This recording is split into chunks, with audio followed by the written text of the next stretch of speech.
Hello दोस्तों, subscribe कीजिए doctor Ranjit Kumar Singh IAS channel को और साथ ही साथ बेल आइकन को भी दबाइए अपने आईएएस की प्रिपरेशन को द बेस्ट करने के लिए।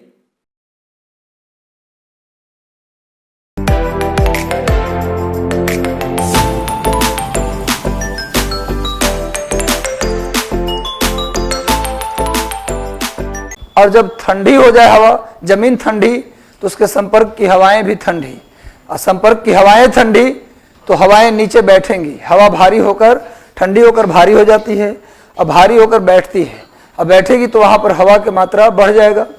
तब बढ़ जाएगा तो क्या हो जाएगा? High pressure. तो लो प्रेशर हाई प्रेशर का मतलब है कुछ नहीं, बस सिंपल सी बात है कि हाई प्रेशर मतलब हवा की मात्रा ज़्यादा और लो प्रेशर मतलब हवा की मात्रा कम, बस इतना ही बात है और कुछ नहीं है। तो हमने कहा था कि समुद्र की पानी देर से गर्म देर से ठंडी और जमीन जल्दी गर्म जल्दी ठंडी। तो जमीन जल्दी गर्म तो यहाँ की हवाएं भी जल्दी गर्म, तो यहाँ पर जल्दी लो प्रेशर बन जाएगा, सारी हवाएं उड़ जाएंगी। और समुद्र के पानी को गर्म होने में 1-2 महीना एक्स्ट्रा लग जाएगा, यानी जब धरती गर्म होगी उस समय समुद्र ठंडी ही रहेगी, तो वहाँ पर हवाएं गर्म होकर उठेंगी नहीं। जिसे समुद्र के ऊपर रहेगा उसी समय हाई प्रेशर, और अप्रैल मई जून में धरती पर रहेगा लो प्रेशर। तो क्या होगा भैया? समुद्र में हाई प्रेशर और जमीन पर लो प्रेशर। तो गर्मी के दिन में समुद्र से जमीन की ओर हवा चलेगी, समुद्र से जमीन की ओर हवा चलेगी, और जो हवा समुद्र से जमीन की ओर आती है उसमें वाटर वेपर भी होता है, उसमें वाटर वेपर भी होता है। क्लियर है? तो जब वो आएगी हवा जमीन की ओर, तो जब हवा जमीन की ओर आएगी तो सामने में मिलेगा पश्चिमी घाट, पूर्वी घाट और हिमालय। तो उससे टकरा कर क्या कराएगी? वर्षा कराएगी। अब कैसे वर्षा कराती है अभी थोड़ा बताएंगे, तभी हम आगे बढ़ेंगे। क्लियर है? उसी तरह जाड़े में क्या हो जाएगा भाई? तो जमीन जल्दी ठंडी हो जाएगी, तो उसकी संपर्क की जो हवाएं हैं वो ठंडी होकर बैठेंगी। लेकिन समुद्र एक बार गर्म हो जाएगी तो उसको ठंडी होने में भी क्या होगा? टाइम लग जाएगा। तो इसका मतलब समुद्र गर्म है तो उस पर लो प्रेशर बन चुका है, लेकिन जमीन अब क्या है? जल्दी ठंडी हो गई। तो क्या हो गया भैया? यहाँ सारी हवाएं बैठकर हाई प्रेशर बन गया। तो क्या हुआ? जमीन पर हाई प्रेशर और समुद्र में लो प्रेशर। तो जमीन से समुद्र की ओर हवा चलेगी, और जमीन से जो हवा चलेगी उसमें पानी की मात्रा नहीं होगी, कम होगी या नहीं होगी, जिससे बरसात नहीं होगा, बल्कि समुद्र की ओर जाएगी हवा, तो उसमें पानी कहाँ से मिलेगा? केवल कोरोमंडल तट पे हम कंडीशन बताएंगे, वहाँ बारिश होती है और कहीं वर्षा नहीं होती। यानी जाड़े के मानसून से, यानी जाड़े में जो हवा चल रही है जमीन से समुद्र की ओर, उसको बोलते हैं जाड़े का मानसून, या उसी को बोलते हैं उत्तर पूर्व मानसून, नॉर्थ ईस्ट मानसून या विंटर मानसून। और जो समुद्र से जमीन की ओर हवा चलती है उसे बोलते हैं गर्मी का मानसून, यानी समर मानसून, या उसी को साउथ वेस्ट मानसून भी कहते हैं। यानी भारत में अधिकांश वर्षा दक्षिण पश्चिम मानसून से होता है, यानी गर्मी के मानसून से होता है। और भारत में जाड़े के मानसून से केवल एक स्थान पर वर्षा होती है, वह स्थान है कोरोमंडल तट, यानी आंध्र प्रदेश और तमिलनाडु के पूर्वी तट। क्लियर है? उसी को हम कोरोमंडल तट कहते हैं। एक दिन क्लास में बताया था, यदि आप लोग उस क्लास में नहीं आए थे तो उस क्लास को लाइव आप लोग देख लीजिएगा। उस क्लास को लाइव किया गया था शायद, तो उसको आप लोग एक बार देख लीजिएगा तो क्लियर हो जाएगा, है ना? और नहीं क्लियर होगा तो कभी बैकअप क्लास ले लेंगे, चिंता करने की जरूरत नहीं है। तो कोरोमंडल तट आंध्र प्रदेश और तमिलनाडु के समुद्र के किनारे को क्या बोलते हैं? कोरोमंडल तट। जाड़े के मानसून से केवल वहां वर्षा होती है। एक बात और हम पिछले क्लास में चर्चा किए थे, आप लोगों को याद होगा कि जाड़े के मानसून से पूछा जाए तो केवल कोरोमंडल तट पर वर्षा होती है, लेकिन जाड़े में वर्षा अगर पूछा जाए, केवल मानसून हटा लिया जाए, तो भारत में 2 स्थानों पर होता है, एक उत्तर भारत में और एक कोरोमंडल तट पर।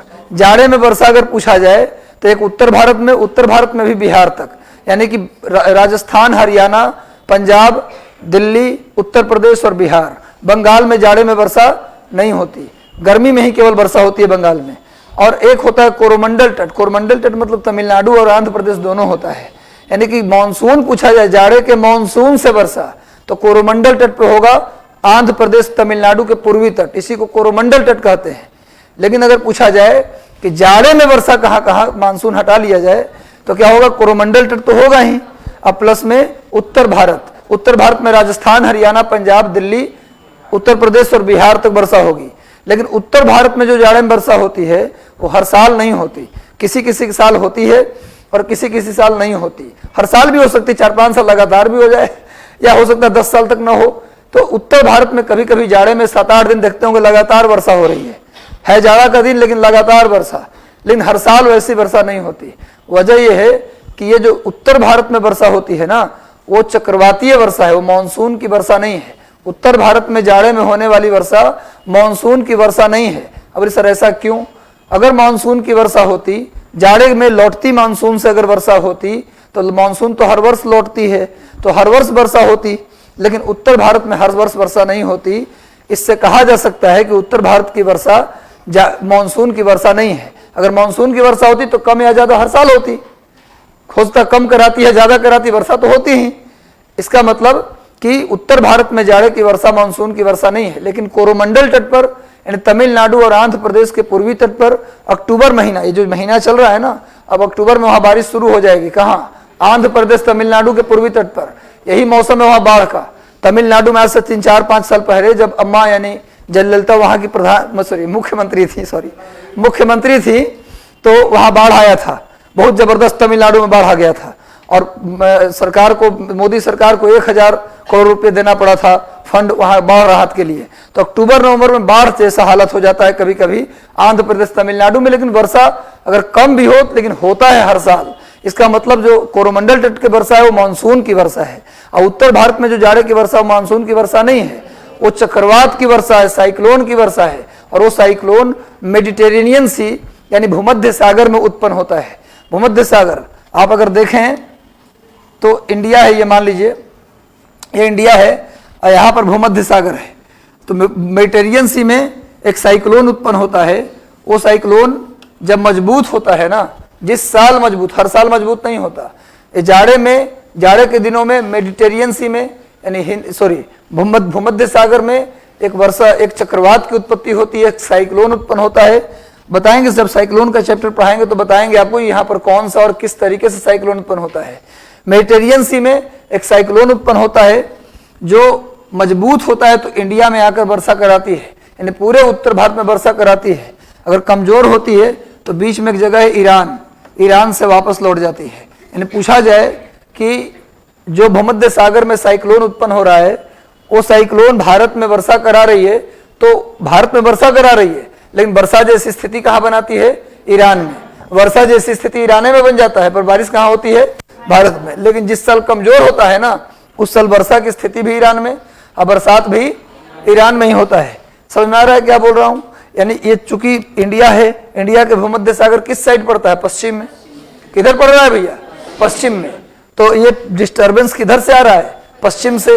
तो इसीलिए जो उत्तर भारत में जाड़े की वर्षा है ना, वो साइक्लोनिक रेन है, चक्रवातीय वर्षा है, लेकिन उसे पश्चिमी विक्षोभ या वेस्टर्न डिस्टर्बेंस के नाम से जानते हैं।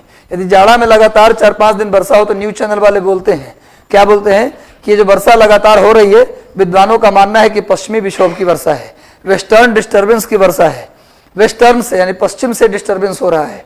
विक्षोभ का मतलब दुख बताया था दिन, क्षोभ मंडल, समताप मंडल। क्षोभ का मतलब होता है दुख, विक्षोभ तो पश्चिमी विक्षोभ है। ये दुख जो आ रहा है जाड़ा में, एक तो ऐसी ठंडी है, ऊपर से बरसात होकर के ठंडी। बरसात होता है तो ठंडी नहीं लगता, लेकिन बरसात खत्म होने के बाद जब है ना बादल समाप्त हो जाता है, उसके बाद ठंडी बढ़ जाता है, तो इसको बोलते हैं पश्चिमी विक्षोभ। तो एक जीके हम लोग का क्लियर और हो गया कि उत्तर भारत में जाड़े में कभी कभार जो वर्षा होती है, उस वर्षा का कारण है साइक्लोन। उस साइक्लोन को इंडिया में क्या बोलते हैं? पश्चिमी विक्षोभ या वेस्टर्न डिस्टर्बेंस। यानी जाड़े में होने वाली वर्षा उत्तर भारत में चक्रवातीय वर्षा है, लेकिन कोरोमंडल तट पे जो जाड़े में हर साल वर्षा हो रही, कभी कभार नहीं हर साल, तो उसको है मानसूनी वर्षा। वो लौटती मानसून से, या उसको उत्तर पूर्व monsoon, north east monsoon, winter monsoon, retreating monsoon, ये सब एक ही मानसून का 3 नाम है। रिट्रेटिंग मानसून कहीं विंटर मानसून कहते हैं क्योंकि जाड़े के दिनों में लौटती है वो, और रिट्रेटिंग मानसून के बाद इसको हम लोग नॉर्थ ईस्ट मानसून यानी उत्तर पूर्व मानसून भी कहते हैं। क्लियर है? समझ में आ रहा है इतना आप लोगों को? तो चलिए थोड़ा सा और ज्ञान दे दूं आप लोगों को, एक्स्ट्रा ज्ञान, थोड़ा सा ज्ञान और दे दूं। देखिए ये चैप्टर तो ऐसे बाद में पढ़ाएंगे, लेकिन बरसात के लिए थोड़ा जानना जरूरी है। आप जानते हैं कि ह्यूमिडिटी की प्रकार की बात करें अगर आप, तो ह्यूमिडिटी की प्रकार की बात करें तो ह्यूमिडिटी का सिंपल मतलब क्या लग रहा है आपको? ह्यूमिडिटी का मतलब होता है हवा में नमी की मात्रा। ह्यूमिडिटी का सिंपल मतलब है कि हवा में नमी की मात्रा। हवा कैसा भी हो, आप जानते हैं कि उसमें थोड़ा मोड़ा नमी की मात्रा होती ही है। नमी की मात्रा मरुस्थल में भी होता है। अगर वहाँ जनसंख्या है तो व्यक्ति के पसीना भी तो निकलता है, तो वो भी सूखने के बाद कहाँ चला जाता है? वायु में चला जाता है। पेड़ पौधे ट्रांसपीरेशन के द्वारा अपना चला जाता है हवा में नमी। तो नमी की मात्रा हवा में कम या ज़्यादा होती ही है। तो हवा में सिंपली नमी की जो मात्रा है, जो मॉइस्चर है, उसी को बोला जाता है क्या? उसी को बोला जाता है ह्यूमिडिटी। थोड़ा सा जितना सपोर्ट लेंगे ना उतना ज़्यादा, चूंकि समय है 12 से 2 का, और ये जो समय है ना वो कंप्लीट अगर मिल जाए, है ना, तो मेरा ये कहना है कि जितना डिग्री पे आप झुकेंगे दिमागी क्षमता उतने डिग्री पे कम हो जाता है, उतना % कम हो जाता है। तो एकदम बिल्कुल 90 डिग्री पे रहिए। ऐसे बहादुर की तरफ बहुत इंपॉर्टेंट सेक्शन डिस्कस कर रहा हूँ, और ये सेक्शन डिस्कस मेरे साथ भी कई बार हुआ, पर अब जब हम छात्र थे तो उतना आसानी से समझ में नहीं आता था। समझने की कोशिश करता था, टीचर भी समझाते थे, लेकिन एक्चुअली होता है कि बेसिक आधार पर हम लोग का बहुत कमजोर होता है। बेसिक जो आधार, हम लोग का आधार जो है, जहां से हम लोग पढ़ के आए, वहां इतना कमजोर होता है कि हम इस चीज को समझ नहीं पाते। तो समझिए बात को। ह्यूमिडिटी का मतलब सिंपली समझिए, हवा में नमी की मात्रा। क्लियर है? हवा में नमी की मात्रा को क्या बोलते हैं? ह्यूमिडिटी कहते हैं। हो गया। अब इसके कई प्रकार हैं। एक है ह्यूमिडिटी कैपेसिटी, यानी आर्द्रता सामर्थ्य। ह्यूमिडिटी कैपेसिटी का मतलब हिंदी में क्या होता है? आर्द्रता सामर्थ्य। सामर्थ्य का मतलब नामे से लग रहा है आपका कितना सामर्थ्य है। सामर्थ्य का मतलब मैक्सिमम। कोई भी हवा, एक निश्चित अमाउंट का हवा एक निश्चित टेम्परेचर पर, एक फिक्स टेम्परेचर पर, सर्टेन टेम्परेचर पर एक फिक्स अमाउंट का जो हवा है, उस हवा के अंदर मैक्सिमम कितना मॉइस्चर आ सकता है, मैक्सिमम, उसी को उस हवा का क्या बोलते हैं? आर्द्रता सामर्थ्य या ह्यूमिडिटी कैपेसिटी। समझ में आ रहा है क्या बोल रहा हूं? किसी भी निश्चित मात्रा की हवा में निश्चित तापमान पर, तापमान भी घटना बढ़ना नहीं चाहिए और न अमाउंट घटना बढ़ना चाहिए, जो मैक्सिमम अमाउंट उसमें आ सकता है किसका? नमी का, मॉइस्चर का, उसी को बोला जाता है आर्द्रता सामर्थ्य या ह्यूमिडिटी कैपेसिटी। क्लियर है? अब सुनिए, अगर मान लीजिए किसी हवा का आर्द्रता सामर्थ्य मान लीजिए कि 500 ग्राम है। एग्जाम्पल लेता हूं, हवा को ग्राम में माप रहा हूं, तो 500 ग्राम हवा, मान लीजिए कि 20 केजी हवा है, इसमें इतना नमी, सॉरी मॉइस्चर है, ये मॉइस्चर है, ये एयर है, एक निश्चित टेम्परेचर है, फिक्स टेम्परेचर है। इस टेम्परेचर पर इस हवा में मैक्सिमम कितना नमी आ सकता है? 500 ग्राम। ये मैक्सिमम है, तो इसका मतलब इस हवा का ह्यूमिडिटी कैपेसिटी कितना हो गया? एकदम समझिएगा ध्यान से। 20 किलोग्राम हवा का मैक्सिमम जो ले रहा है ये नमी, यानी मॉइस्चर, कितना है? 500 ग्राम। क्लियर है? तो इसी को बोलते हैं ह्यूमिडिटी कैपेसिटी। लेकिन मान लेते हैं कि इसमें 250 ग्राम ही मॉइस्चर है, इतना ग्राम ही रख सकता है अपने अंदर, लेकिन 250 ग्राम ही मॉइस्चर है, तो बताइए कितना % मॉइस्चर इसके अंदर हुआ? 50%। भाई 250 इंटू 100% कितना है? 500। टेम्परेचर वही रखे हुए हैं, टेम्परेचर वही है, अमाउंट वही है, पर रख सकता है 500, लेकिन उसमें है कितना? 250 ग्राम। तो 50% इसमें नमी हो गया। तो इसी को बोलते हैं हम लोग रिलेटिव ह्यूमिडिटी। इसको क्या बोलते हैं हम लोग? रिलेटिव ह्यूमिडिटी, हिंदी में सापेक्ष आर्द्रता। यानी जितना आर्द्रता सामर्थ्य है उसकी तुलना में जितना नमी उसके अंदर है प्रतिशत मात्रा में, उसी को बोलते हैं हम लोग रिलेटिव ह्यूमिडिटी, यानी सापेक्ष आर्द्रता। सापेक्ष और निरपेक्ष हिंदी में कंफ्यूजन हो जाएगा। सापेक्ष मतलब होता है एक दूसरे के तुलना में। कितना है भैया? 50% है। टोटल के तुलना में कितना है? 50% है। क्लियर है? इसी को बोलते हैं रिलेटिव ह्यूमिडिटी, यानी आर्द्रता, निरपेक्ष आर्द्रता, सॉरी सापेक्ष आर्द्रता। क्लियर है? अब सुनिए, जितना मात्रा है, अगर इसको परसेंटेज में नहीं व्यक्त करके टोटल अमाउंट में व्यक्त कर दें, तो इसी को बोलते हैं हम लोग एब्सोल्यूट ह्यूमिडिटी। क्या बोलते हैं इसको? एब्सोल्यूट, यानी निरपेक्ष आर्द्रता। निरपेक्ष आर्द्रता, जितना ग्राम में टोटल है इसके अंदर नमी अभी वर्तमान में, तो उसको बोलते हैं निरपेक्ष आर्द्रता। अब परसेंटेज के रूप में व्यक्त कर दें तो क्या बोलते हैं उसको? सापेक्ष आर्द्रता। ये रिलेटिव ह्यूमिडिटी, ये एब्सोल्यूट ह्यूमिडिटी। एब्सोल्यूट का मतलब आप समझते हैं, है ना? एब्सोल्यूट का मतलब होता है कि जितना टोटल है वर्तमान में, उसको एब्सोल्यूट कहा जाता है। अब सुनिए, वर्षा का कंडीशन, हमको इसको बताने का उतना मकसद नहीं था। एक होता है विशिष्ट आर्द्रता, एक टर्म और आता है स्पेसिफिक ह्यूमिडिटी। स्पेसिफिक ह्यूमिडिटी क्या होता है? किसी भी हवा के टेम्परेचर को 1 डिग्री बढ़ाने से, किसी भी एयर को, मान लो इसी यही हवा की मात्रा है, इसके टेम्परेचर को 1 डिग्री बढ़ा दें, इसके टेम्परेचर को 1 डिग्री बढ़ाने से इसमें जितना इंक्रीज कर जाएगा कैपेसिटी, उसी कैपेसिटी को क्या बोलेंगे? Specific humidity. समझ में आ रहा है क्या बोल रहा हूं? मतलब कि 20 किलोग्राम है, अब मान लीजिए टेम्परेचर है अभी इसका 25 डिग्री सेल्सियस, मान लेते टेम्परेचर कितना है? 25 डिग्री। अब वर्तमान में 500 ग्राम ये रख सकता है नमी, लेकिन अगर 1 डिग्री बढ़ा दें यानी इसको 26 डिग्री कर दें तो जितना नमी ग्रहण करने की क्षमता और बढ़ जाएगा, उसी को बोलेंगे, इसका जितना बढ़ेगा उसी को बोलेंगे स्पेसिफिक ह्यूमिडिटी। यानी किसी भी हवा के टेम्परेचर को 1 डिग्री बढ़ाने से जितना उसमें ह्यूमिडिटी को लेने की क्षमता बढ़ जाएगा, उसी को बोलेंगे स्पेसिफिक ह्यूमिडिटी, यानी विशिष्ट आर्द्रता। एकदम क्लियर है? समझ में आ रहा है बात आप लोगों को? निरपेक्ष आर्द्रता, सापेक्ष आर्द्रता, विशिष्ट आर्द्रता और आर्द्रता समर्थ। समझ में आ गया? एक्चुअली समझना यह हमें है कि बरसात कब होता है, कब वर्षा वाली कंडीशन, रेन वाला कंडीशन कब होता है, यह समझना ज्यादा जरूरी है। जब किसी हवा का रिलेटिव ह्यूमिडिटी 100% को पहुंच जाए, जब किसी हवा का रिलेटिव ह्यूमिडिटी 100% पहुंच जाए, तो उसी को बोला जाता है कि वर्षा वाला कंडीशन अब बन चुका है। मतलब कि 100% रिलेटिव ह्यूमिडिटी को बोलते हैं मॉइस्ट एयर। अगर 100% से कम है, किसी भी हवा का रिलेटिव ह्यूमिडिटी 100% से कम है, मतलब उसका जो आर्द्रता समर्थ है उससे वो कम रखा है, तो उसको हम लोग बोलते हैं ड्राई एयर। जब तक 100% ना हो जाए तब तक उसको मॉइस्ट एयर में हम बदलेंगे नहीं। यानी किसी भी हवा को नम हवा कब बोलेंगे? जब उसकी ह्यूमिडिटी 100% हो जाए।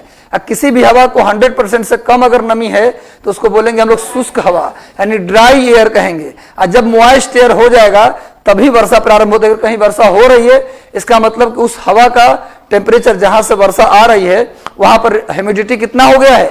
100%। जब तक 100% रिलेटिव ह्यूमिडिटी ना हो जाए तब तक बरसात नहीं होती। तो थोड़ा सा मैं समझा दूं आप लोगों को कि मान लेते हैं बरसात कैसे होता है। आप लोग समझते हैं अभी तक क्या कि समुद्र से हवा भरने आती है, टकरा के बरसात हो जाती है। टकरा के बरसात कैसे होगी भाई? एक तो सिंपल है, एक सिंपल ये है, सिंपल कॉन्सेप्ट है। देखिए मान लीजिए समुद्र है, ये समुद्र है, मान लीजिए यहां से हवा आ रही है, यहां से हवा आ रही है, तो सामने में पहाड़ अगर है तो हवा तो है कि हवा और पानी का नेचर है कि जिधर रास्ता मिलेगा उधर जाएगी। तो सामने में पहाड़ है तो रास्ता निकलने का है क्या? नहीं है। तो क्या करेगी हवा? पहाड़ पर चढ़ने की कोशिश करेगी। जो हवा समुद्र से आ रही है उसमें वेपर है, उसमें जलवाष्प है, वाटर वेपर है। जो हवा वाटर वेपर लेकर आ रही है, सामने में पहाड़ मिला तो इस पहाड़ पर चढ़ने की कोशिश करेगी। 7वां 8वां क्लास का उत्तर बता रहा हूं, अभी 7 8 क्लास का आंसर बताने जा रहा हूं जो समझ में सबको आ जाए तत्काल। उसके बाद बताऊंगा रिलेटिव ह्यूमिडिटी वाला। जब हवा ऊपर, वेपर वाली हवा जब ऊपर चढ़ेगी तो आपको बताया हूं कि प्रत्येक 165 मीटर पर 1 डिग्री सेल्सियस तापमान घट जाता है। प्रत्येक 165 मीटर पर 1 डिग्री सेल्सियस तापमान क्या हो जाता है? कम हो जाता है। तो जो वेपर लेकर के हवा आ रही है वो हवा वेपर लेकर ऊपर चढ़ेगी, और ऊपर चढ़ेगी तो उस हवा के तापमान क्या होगा? कम होगा। आप जानते हैं कि पानी को गर्म करते हैं तो भाप में बदल जाता है, और जब उस भाप को हम ठंडा करते हैं तो पानी में बदल जाता है। तो जैसे जैसे हवा ये भाप को लेकर पहाड़ पर चढ़ेगी वैसे वैसे हवा का तापमान घटने लगेगा। हवा का तापमान तो वेपर का तापमान भी घटेगा, तो वेपर का तापमान घटेगा तो किसमें बदल जाएगा? वो पानी में बदल जाएगा। समझ में आ रहा है बात? इसी को संघनन कहते हैं, कंडेंसेशन कहते हैं।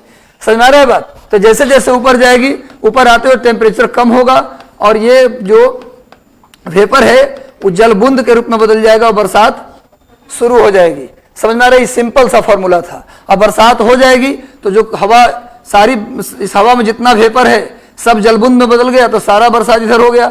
जो हवा इसको पार करेगी उसमें पानी होगा ही नहीं। जो हवा इसमें इसको पार करेगी उसमें पानी नहीं होगा। अब पानी नहीं होगा तो इस तरफ बारिश होगी? सारा जो वेपर इधर से आ रहा था वो सारा वेपर तो वाटर में बदल गया और सारा बरसात पहाड़ के इस तरफ ही हो गया।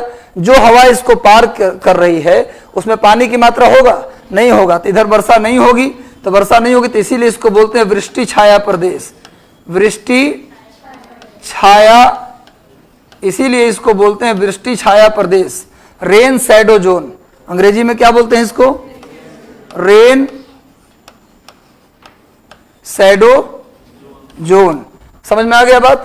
तो ये तो सिंपल कॉन्सेप्ट था। अब थोड़ा रिलेटिव ह्यूमिडिटी वाला कॉन्सेप्ट, इसको उतार भी सकते हैं आप, लेकिन चेंज करते हैं इसको। अब इसको आप लोग रिलेटिव ह्यूमिडिटी वाला कॉन्सेप्ट समझिए। रियल कॉन्सेप्ट वही है। ये तो सिंपल कॉन्सेप्ट था जो आपको समझने के लिए बता दिया। समझ में सबको आ गया ये वाला कॉन्सेप्ट कि जैसे जैसे हवा ऊपर जाएगी पहाड़ के ऊपर, टेम्परेचर हवा का कम होगा तो उसमें जो भाप है वो पानी में बदल जाएगा।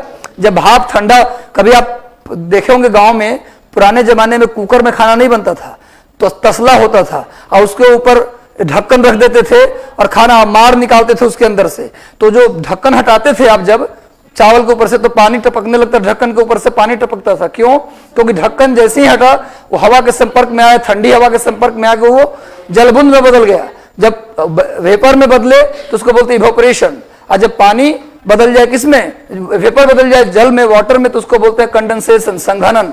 क्लियर है? अब दूसरा कॉन्सेप्ट आप समझिए, दूसरा कॉन्सेप्ट है रिलेटिव ह्यूमिडिटी का। मान लेते हैं कि ये समुंदर है और यहाँ एक हवा है, उस हवा का जो ह्यूमिडिटी कैपेसिटी है वो मान लेते हैं कि कैपेसिटी है 500 ग्राम। इस हवा का जो ह्यूमिडिटी कैपेसिटी है, नमी रखने की जो क्षमता वो कितना है, 500 ग्राम। लेकिन इस हवा में नमी कितना अभी वर्तमान में, 250 ग्राम। तो क्या यहाँ वर्षा होगी? जब तक 500 ग्राम को अचीव न कर ले हवा, तब तक बारिश होगी? नहीं होगी। लेकिन आप जानते हैं कि जैसे जैसे ऊपर जाएंगे हवा का तापमान घटेगा। हवा, अब आपको पता है ना कि टेम्परेचर जितना ज्यादा बढ़ाइए ह्यूमिडिटी कैपेसिटी क्या होता है, बढ़ते चला जाता है। अभी बताया हूं, टेम्परेचर इंक्रीज करने से उसमें नमी रखने की क्षमता बढ़ती चली जाती है। अभी बताया हूं। तो ये हवा ऊपर चढ़ने लगेगी तो इस हवा का तापमान क्या होगा, कम होने लगेगा। तो इसकी जो ह्यूमिडिटी कैपेसिटी है 500 ग्राम, वो धीरे धीरे ऊपर जाएंगे तो कैपेसिटी क्या होगा, टेम्परेचर घटने के साथ इसकी कैपेसिटी भी क्या होगी, घटती जाएगी। बात समझिएगा। और तब तक ऊपर चढ़ता रहेगा हवा ये, जब तक इसकी कैपेसिटी 250 ग्राम ना हो जाए। और जहां 250 ग्राम हुआ, समझिए कि उसका कैपेसिटी अब कितना हो गया, 100%। अब बारिश शुरू हुई। दूसरा कॉन्सेप्ट समझ में आ रहा है बात? तो बरसात शुरू समझ में आ रहा है कैसे हुआ? अब देखिए, अब बरसात तो हो गया, लेकिन जो हवा इधर आ रही है पार होकर के, अगर मान लीजिए इसमें पानी की मात्रा बचा हुआ भी है, मान लेते हैं कि पूरा बरसात नहीं हो पाया, कुछ वेपर बच गया, अगर थोड़ा मोड़ा बचा भी है तो ये पार करके नीचे उतरेगी तो इस हवा का तापमान क्या होगा, बढ़ने लगेगा। नीचे उतरती हुई हवा का तापमान बढ़ेगा। अब बढ़ेगा तो ह्यूमिडिटी कैपेसिटी फिर 250 से इंक्रीज करने लगेगा। एक तो पानी पहले से ही कम हो गया बरसात होने के कारण, वाटर वेपर तो है, लेकिन एक तो पहले से जितना वाटर वेपर था उससे कम वाटर वेपर हो गया, और उल्टा टेम्परेचर भी बढ़ रहा है जिससे कैपेसिटी इंक्रीज कर रहा है। तब कभी बारिश होगी इधर, क्योंकि रिलेटिव ह्यूमिडिटी 100% हो ही नहीं पाएगा, जिससे इस तरफ बारिश नहीं होगी। और इधर का जो क्षेत्र होगा उसको क्या बोलेंगे हम लोग, वृष्टि छाया प्रदेश, यानी कि रेन शैडो जोन। समझ में आ रहा है बात? तो ये पूरा कैसे पहाड़ से टकराकर बरसात होती है, समझ में आ गया आप लोगों को? थोड़ा सा ये बेसिक बता दिया ताकि आपको आगे समझने में कोई दिक्कत न हो। समझ में आ गया?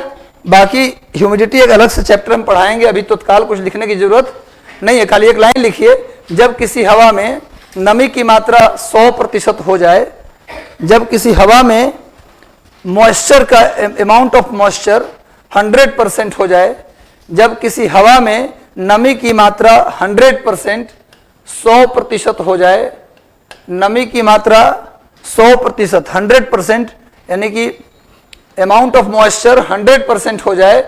देखिए, तो ऐसा कंडीशन लिखिए, ऐसे देखो, ऐसा मत लिखो। तब उस हवा को नम हवा यानी मॉइस्ट एयर कहते हैं। तब उस हवा को लिखिए मॉइस्ट एयर कहते हैं। This wind is known as moist wind, मतलब कि नम हवा कहते हैं और मॉइस्ट एयर कहते हैं। हो गया? देखिए, when relative humidity reaches 100%, when relative humidity reaches 100% in air, when relative humidity reaches 100% in air, then it is called moist air. Then it is called moist air. Then it is called moist air. This condition is condition of rain. This condition is condition of rain. देखिए, इस condition को, इस स्थिति को वर्षा की स्थिति कहते हैं। इस स्थिति को वर्षा की स्थिति कहते हैं। इस स्थिति को वर्षा की स्थिति कहते हैं। क्लियर है? समझ में आ गया आप लोगों को? अब एक चित्र बना लीजिए। हम लोग पिछले क्लास में 4 प्रश्न छोड़ के गए थे आपके सामने। 4 प्रश्न छोड़ा था, याद होगा। एक प्रश्न छोड़ा था आपके सामने कि मानसून जब हर साल गर्मी पड़ना है इंडिया में, हर साल गर्मी आना, कभी ऐसा भी होता है क्या कि लगातार ठंडी रह जाता है जून जुलाई तक? जब हर साल गर्मी होना है तो हर साल लो प्रेशर बनना चाहिए, हर साल समुद्र से हवा भरने आनी चाहिए, हर साल बरसात होना चाहिए। लेकिन किसी किसी साल मानसून फेल हो जाता है। तो मानसून फेल क्यों हो जाता है? मानसून लेट क्यों हो जाता है? मानसून पहले केरल में ही क्यों आता है? समुद्र जब महाराष्ट्र में भी है, उड़ीसा में भी है, आंध्र प्रदेश में भी है, तो मानसून पहले केरल में ही क्यों?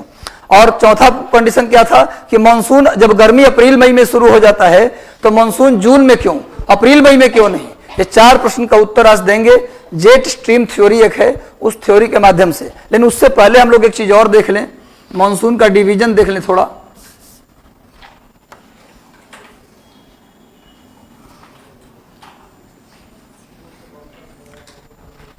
यहां पर हिमालय है, यहां पर अरावली है, यहां पर विंध्यन है, यहां सतपुड़ा है, यहां पश्चिमी घाट है।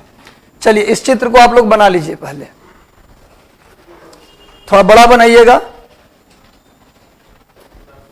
इस चित्र को बना लीजिए। नाम नहीं लिखना है, समझ रहे हैं, हिमालय है। उत्तर में कौन सा पर्वत है भाई? हिमालय। ये राजस्थान की ओर जो पर्वत गया वो कौन है? अरावली। ये दोनों पैरेलल कौन है? विंध्यन और सतपुड़ा। ये कौन है? पश्चिमी घाट।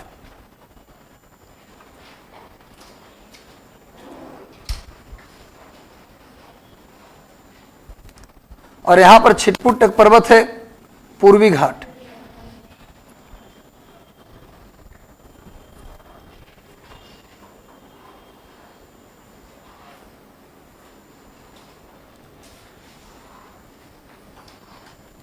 ज्योग्राफी बिल्कुल ही टेक्निकल है और गणितीय है, मैथमेटिकल है, कुछ भी इसमें रटने की जरूरत है ही नहीं। अब आप समझा दीजिएगा क्या होता है रिलेटिव ह्यूमिडिटी, क्या होता है ह्यूमिडिटी कैपेसिटी, क्या होता है स्पेसिफिक ह्यूमिडिटी, और क्या होता है एब्सोल्यूट ह्यूमिडिटी। अब बरसात का कंडीशन कैसे होता है? इसी को पर्वतीय वर्षा कहते हैं। पहाड़ के कारण जो वर्षा होती है ना, उसे क्या बोला जाता है? माउंटेन रेन, पर्वतीय वर्षा। और साइक्लोन के कारण जो वर्षा होती है उसे बोलते हैं चक्रवातीय वर्षा। और तीसरा होता है संवहनीय वर्षा। वर्षा के 3 प्रकार, संवहनीय वर्षा, कन्वेक्शनल रेन, दूसरा माउंटेन रेन, और तीसरा साइक्लोनिक रेन। चक्रवातीय वर्षा, पर्वतीय वर्षा और संवहनीय वर्षा। क्लियर है? अब देखिए, आपने देखा था कि गर्मी के दिनों में इस पूरे क्षेत्र में क्या हो जाता है? Low pressure. गर्मी के दिन में इस पूरे क्षेत्र में क्या हो जाता है? Low pressure. तो लो प्रेशर के कारण क्या होता है भाई? लो प्रेशर के कारण हवाएं समुद्र से जमीन की ओर आती हैं। जहां जहां हवा को रास्ता मिलेगा उस तरफ हवा आएगी, हवा उस तरफ पहुंचेगी। यहां पर दिल्ली है, यहां पर कौन सा जगह है? दिल्ली। ध्यान दीजिएगा, यहां पर कौन सा पर्वत है? ये पश्चिमी घाट, ये पूर्वी घाट। तो चूंकि आप जानते हैं कि ये 0 डिग्री है, इक्वेटर है, आप जानते हैं कि हवाएं गर्मी के दिनों में अगर इधर से हवा आ रही है अरब सागर से, तो बंगाल की खाड़ी से भी आएगी। भाई गर्मी के दिन में इधर अगर हाई प्रेशर तो इधर भी हाई प्रेशर होगा, इधर पूरा लो प्रेशर है तो क्या होगा? यहां से भी हवा आएगी और इस तरीके से दिल्ली तक पहुंचेगी। हवा का एक शाखा मेघालय पहुंच जाएगी और एक शाखा बांग्लादेश, म्यांमार होते हुए जापान तक चली जाएगी, चीन और जापान तक चली जाएगी। यहां पर मान लीजिए जापान है, यहां पर जापान मान लीजिए, जापान, यहां पर मान लीजिए चाइना है, और ये म्यांमार है, ये म्यांमार है, और ये मेघालय नॉर्थ ईस्ट है, ये नॉर्थ ईस्ट वाला भाग है। इस चित्र को आप लोग बनाइए और फिर दिल्ली के आगे यहां बढ़ती है हवा। चलिए बनाइए इस चित्र को।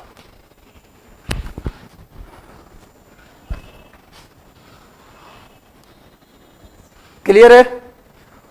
यदि लो प्रेशर बना है जमीन पर तो बंगाल की खाड़ी से भी हवा भरने आएगी इसको, और अरब सागर से भी भरने आएगी। यानी गर्मी का मानसून, अभी जो हम समझा रहे हैं आप लोगों को, ये कौन सा मानसून है? गर्मी का मानसून, यानी समर मानसून। ये कौन सा मानसून है? Summer monsoon. यानी गर्मी के दिनों में जो मानसून आ रही है, समुद्र से जमीन की ओर हवा कब चलती है? बताया था मैंने, गर्मी के दिनों में। तो बंगाल की खाड़ी से भी चलेगी और अरब सागर से भी चलेगी।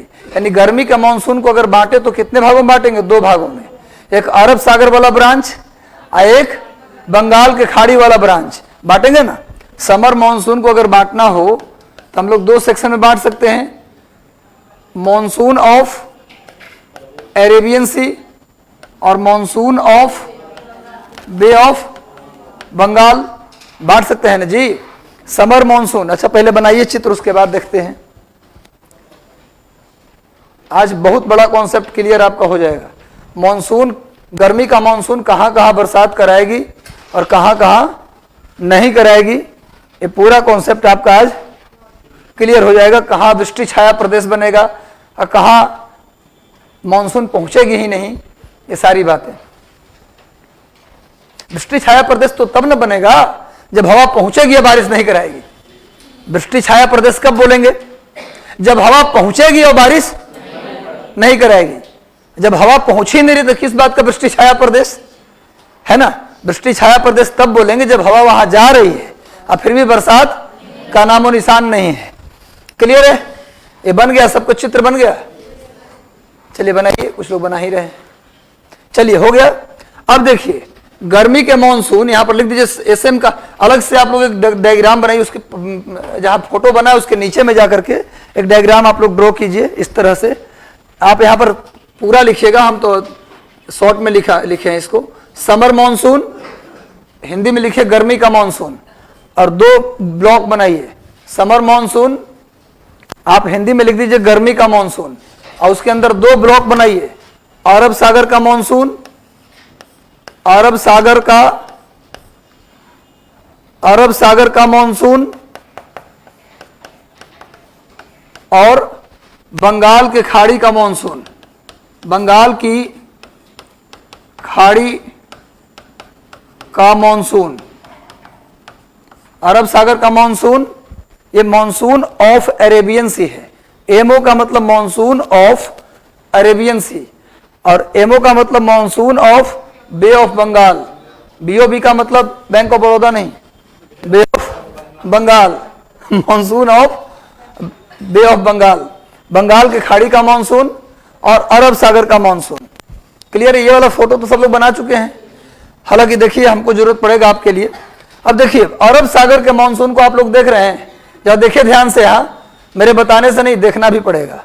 अरब सागर के मॉनसून को आप देख रहे हैं, इसमें 3 शाखा है। अरब सागर के मॉनसून की कितनी शाखाएं हैं? 3 शाखा। एक पश्चिमी घाट से टकराकर वर्षा करा रही है, एक मध्य भारत में, मध्य प्रदेश में पहुंच रही है, यानी सतपुड़ा और विंध्यन पर्वत तक पहुंच रही है, और एक अरावली पर्वत के पूरब से, पश्चिम से नहीं, पूरब से पैरेलल निकलते हुए दिल्ली पहुंच रही है। उसी तरह बंगाल के खाड़ी से भी देखिए, बंगाल के खाड़ी से भी कितनी शाखाएं दिखाई दे रही हैं।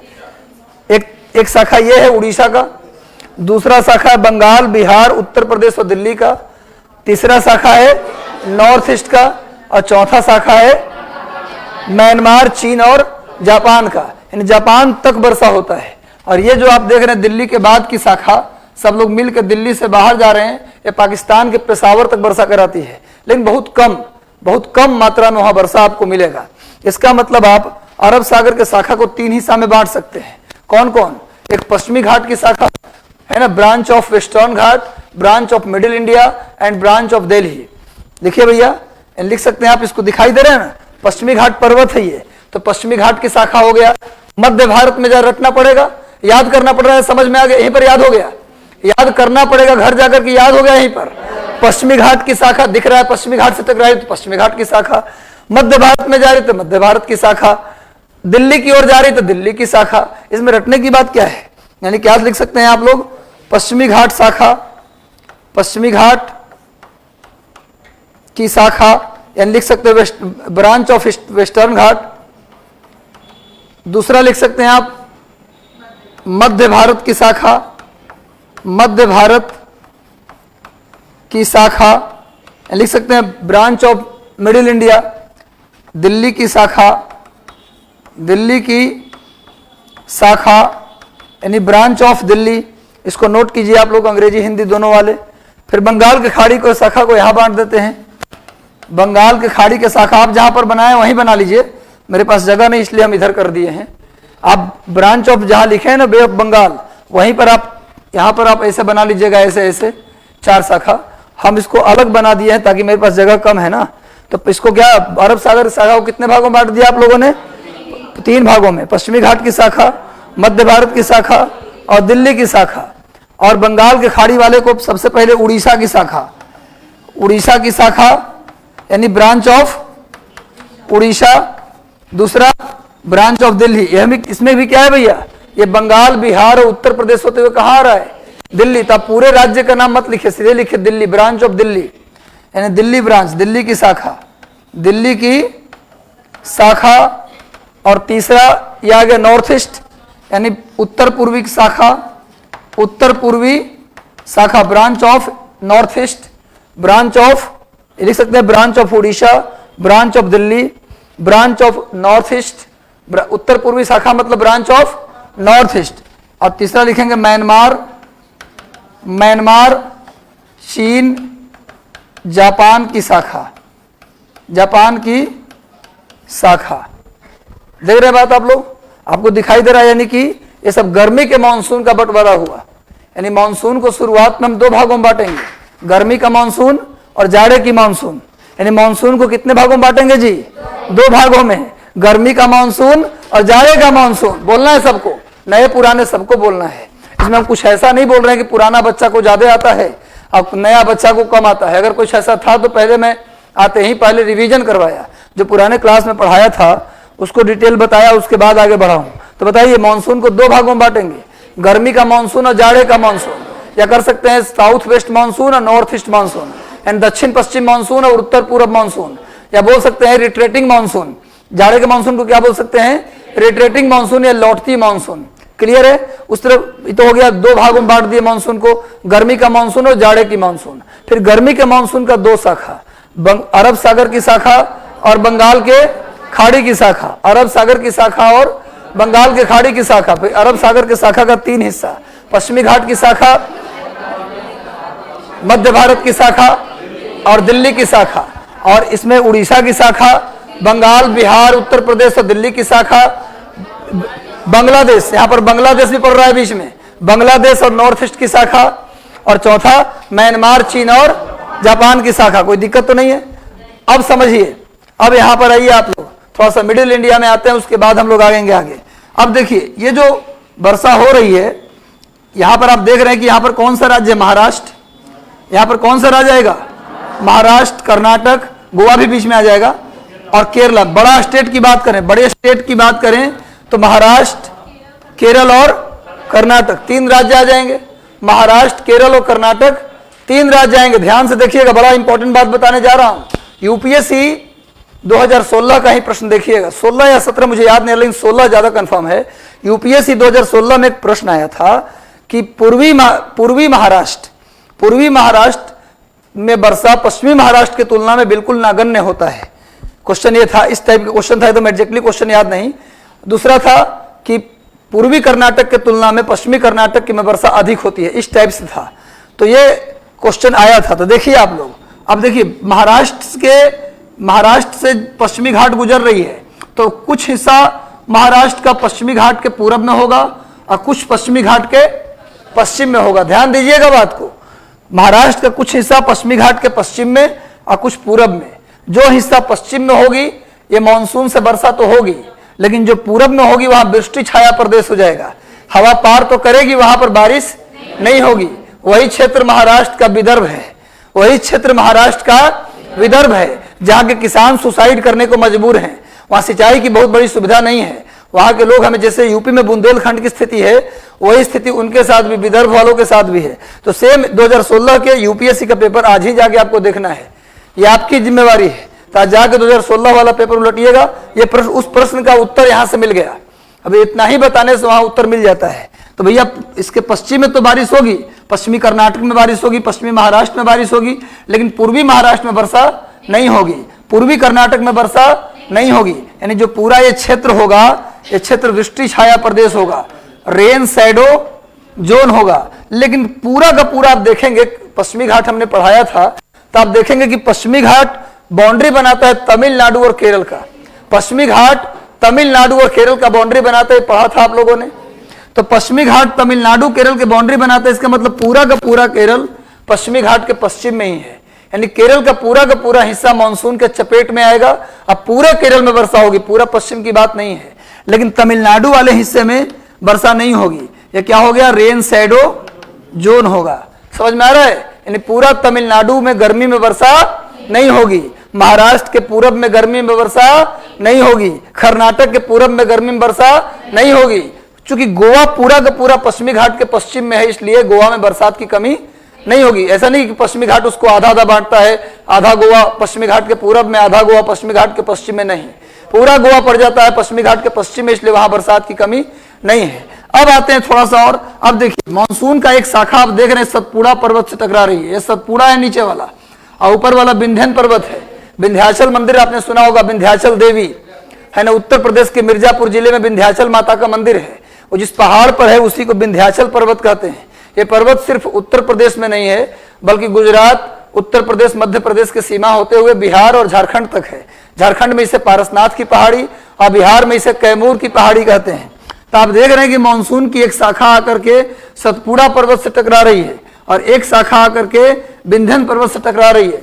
जो शाखा सतपुड़ा पर्वत से टकरा रही है आधे मध्य प्रदेश में बारिश करा देगी, लेकिन इस हवा, जब ये हवा इस पर्वत को पार करेगी तो बारिश हो पाएगा नहीं। लेकिन आप देख रहे हैं कि विंध्यन पर्वत से भी एक शाखा आगे टकरा रही है। तो सुन लीजिए, इस हवा से तो इस तरफ बारिश नहीं होगी, लेकिन विंध्यन पर्वत से जो टकरा रही है मानसून, उससे यहाँ बारिश होगी। यानी कि मध्य प्रदेश, पूरे मध्य प्रदेश में वर्षा की कोई कमी नहीं होना है। अगर ये हवा विंध्यन पर्वत से नहीं टकराती, खाली इसी हवा पर हम डिपेंड होते, तो आधे मध्य प्रदेश में वर्षा होती और आधा मध्य प्रदेश वृष्टि छाया प्रदेश में पड़ता। लेकिन जो सतपुड़ा पर्वत से टकरा रही है वो मध्य प्रदेश के आधे हिस्से में वर्षा करा देती है।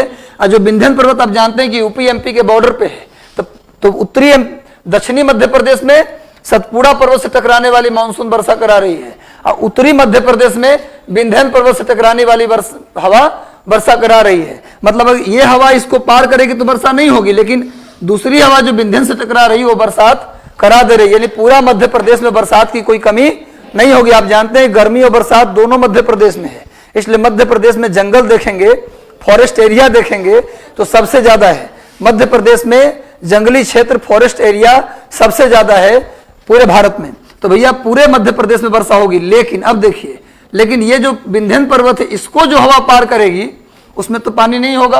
यानी कि ये जो पूरा क्षेत्र आप देख रहे हैं यूपी एमपी के बॉर्डर, ये जो यूपी एमपी के बॉर्डर पे आप पूरा क्षेत्र देख रहे हैं, आधा क्षेत्र को बोलते हैं बुंदेलखंड और आधे क्षेत्र को बोलते हैं बघेलखंड, बता चुके हैं। यानी एमपी वाला बुंदेलखंड और एमपी वाला बघेलखंड में तो वर्षा होगी, लेकिन यूपी वाला बुंदेलखंड और यूपी वाले बघेलखंड में वर्षा नहीं होगी। कभी कभार ये जो हवा, ये बंगाल की खाड़ी वाली हवा जो जा रही है ना दिल्ली, ये हवा कभी कभी हिमालय से टकराती है और कभी कभी ज्यादा वेग होता है, ज्यादा पानी होता है, तो नीचे आते आते बुंदेलखंड बघेलखंड को भी पानी का दर्शन करा देती है। लेकिन कमजोर होती है जिस साल ना, उस साल ये कितना भी हिमालय से टकराए लेकिन यहां तक वर्षा नहीं होगा। आप जानते हैं कि पहाड़ से दूर जाते हुए बरसात की मात्रा कम होती जाती है, बताया था मैंने। मानसून टकराएगा तो हिमालय की श्रेणियों से, लेकिन वो बरसात जो है नीचे आते आते पानी की मात्रा बिल्कुल कम।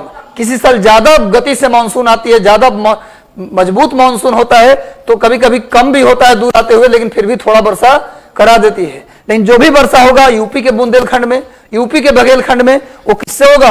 बंगाल के खाड़ी वाले मानसून से ही होगा। अरब सागर वाले मानसून के किसमें पड़ता है? वृष्टि छाया प्रदेश में। इसीलिए उत्तर प्रदेश का जो बुंदेलखंड है, बघेलखंड है, वो पूरा सूखा का क्षेत्र है, बहुत ज्यादा वहां सूखा पड़ता है। इसलिए खासकर बुंदेलखंड में, बघेलखंड तो थोड़ा मोड़ा बरसात हो भी जाता है, लेकिन बुंदेलखंड में इतना ज्यादा सूखा पड़ता है कि वहां के लोग घास की रोटी खाने पर मजबूर हैं। झांसी, जालौन, हमीरपुर, ललितपुर, बांदा, ये पूरा क्षेत्र सूखे का क्षेत्र। हालांकि योगी जी मुख्यमंत्री बन के आए हैं तो यहाँ पर कुछ प्लान अच्छा चलाए हैं सिंचाई का, अब कुछ बेहतर होगा ऐसा लगता है। क्लियर है? यहां तक समझ गए? समझे कहां कहां? अब देखिए, एक मानसून की हवा दिल्ली जा रही है, अरब सागर की एक शाखा कहां जा रही है? दिल्ली। दिल्ली जा रही है, लेकिन इस पहाड़ के अरावली पर्वत के पूरब से जा रही है। इसीलिए अरावली पर्वत के पूरब में राजस्थान का जो हिस्सा है वहां तो बरसात थोड़ा मोड़ा अगर कहीं कहीं हो तो हो भी जाएगा। वो भी जब पहाड़ सामने पड़े तब ना वर्षा होती है जी। जब पैरेलल होगा तो कहां पर हवा इस पर चढ़ने की कोशिश करेगी, तो सीधा निकल जाएगी। पर कहीं कहीं पहाड़ का ओट मिलता है तो हल्का फुल्का बारिश पूर्वी राजस्थान में हो जाता है, लेकिन पश्चिमी राजस्थान में तो मानसून पहुंचती ही नहीं। जिससे यहाँ पर मानसून की हवा भी नहीं आती, इसलिए इसको वृष्टि छाया प्रदेश नहीं बोलेंगे। यहाँ पर मानसून की हवा आती नहीं, इसलिए बरसात नहीं होता, मरुस्थल होता है, डेजर्ट पाया जाता है। यहाँ क्या पाया जाता है, यानी कि थार मरुस्थल। कौन मरुस्थल है यहाँ पर, थार। यानी कि पूछा जाए कि गर्मी के मानसून से भारत में कहाँ कहाँ वर्षा नहीं होती, कहाँ कहाँ नहीं होती, तो बोलेंगे पूर्वी महाराष्ट्र, पूर्वी कर्नाटक, तमिलनाडु, उसके बाद तमिलनाडु के बाद आंध्र प्रदेश का कुछ हिस्सा, आंध्र प्रदेश का कुछ हिस्सा, उड़ीसा में तो होती है, उड़ीसा में होती है, आंध्र प्रदेश का कुछ हिस्सा, इसके अलावा उत्तर प्रदेश के बुंदेलखंड बघेलखंड, एमपी का बुंदेलखंड नहीं, उत्तर प्रदेश के बुंदेलखंड बघेलखंड और राजस्थान के पश्चिमी हिस्सा, वहां गर्मी के मानसून से वर्षा नहीं होती। तो लिख लीजिए इस लाइन को, फोटो समझ में सबको आ गया ये हाँ।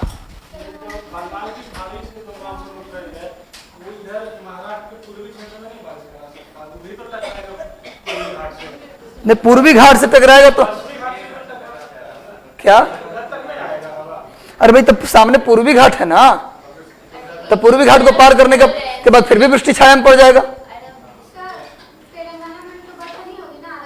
ना, तेलंगाना भी हो जाएगा इसमें। हाँ, तेलंगाना को भी जोड़ लीजिए।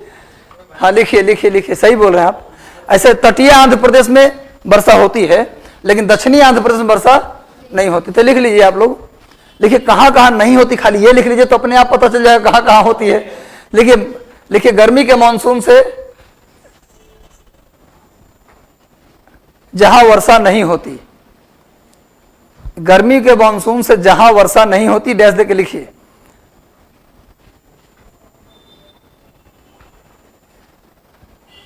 कहां कहां वर्षा नहीं होती लिखिए।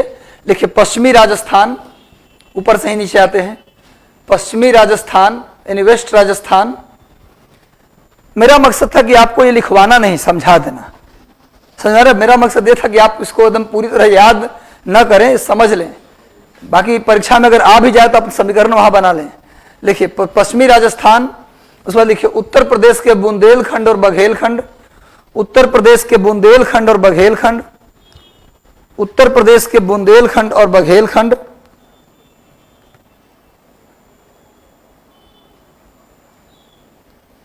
उत्तर प्रदेश के बुंदेलखंड और बघेलखंड, क्लियर है, बुंदेलखंड और बघेलखंड, पूर्वी महाराष्ट्र, ईस्ट महाराष्ट्र। आज जाके 2016 वाला उस क्वेश्चन को देखना है।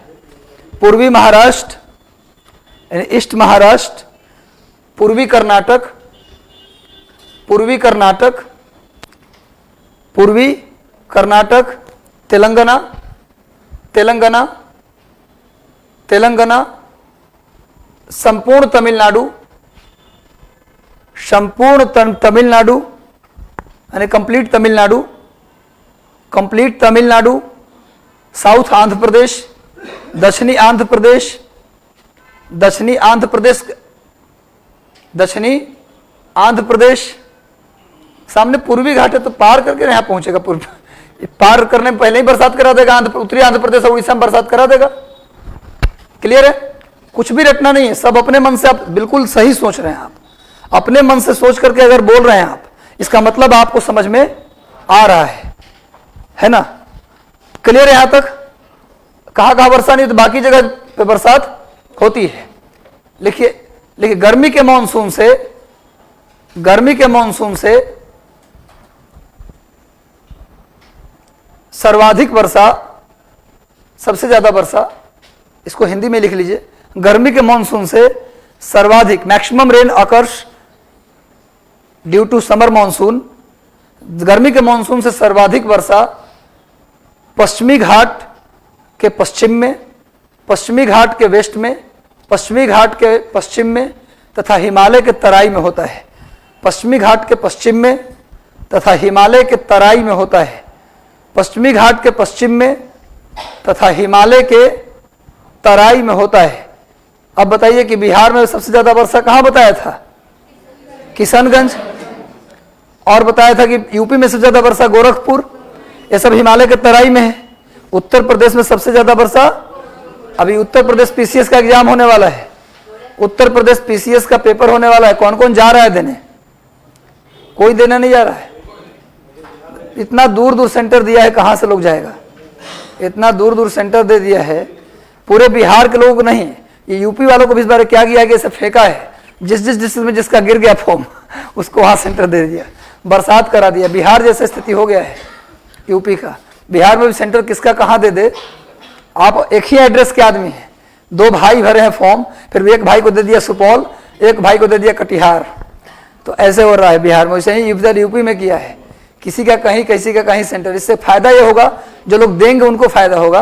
ये कई लोग एग्जाम छोड़ेंगे, तो 50% लोग एग्जाम छोड़ देंगे, और 50% देंगे तो मेरिट तो थोड़ा मोड़ा तो असर पड़ेगा ही, है ना। तो चलिए, जो लोग जाना चाहते हैं वो चले जाएं तो ज़्यादा बेहतर रहेगा। 2 दिन की बात है, तकलीफ होगा थोड़ा जाने आने में, चूंकि अब तो टिकट मिलने से रहा। चलिए, क्या लिखा मैंने, लिखवाया? हाँ, सबसे ज़्यादा वर्षा नेपाल की तराई में और पश्चिमी घाट के पश्चिम में होता। अब बात करते थोड़ा दिल्ली का हिसाब किताब कर लिया जाए। अगर आपसे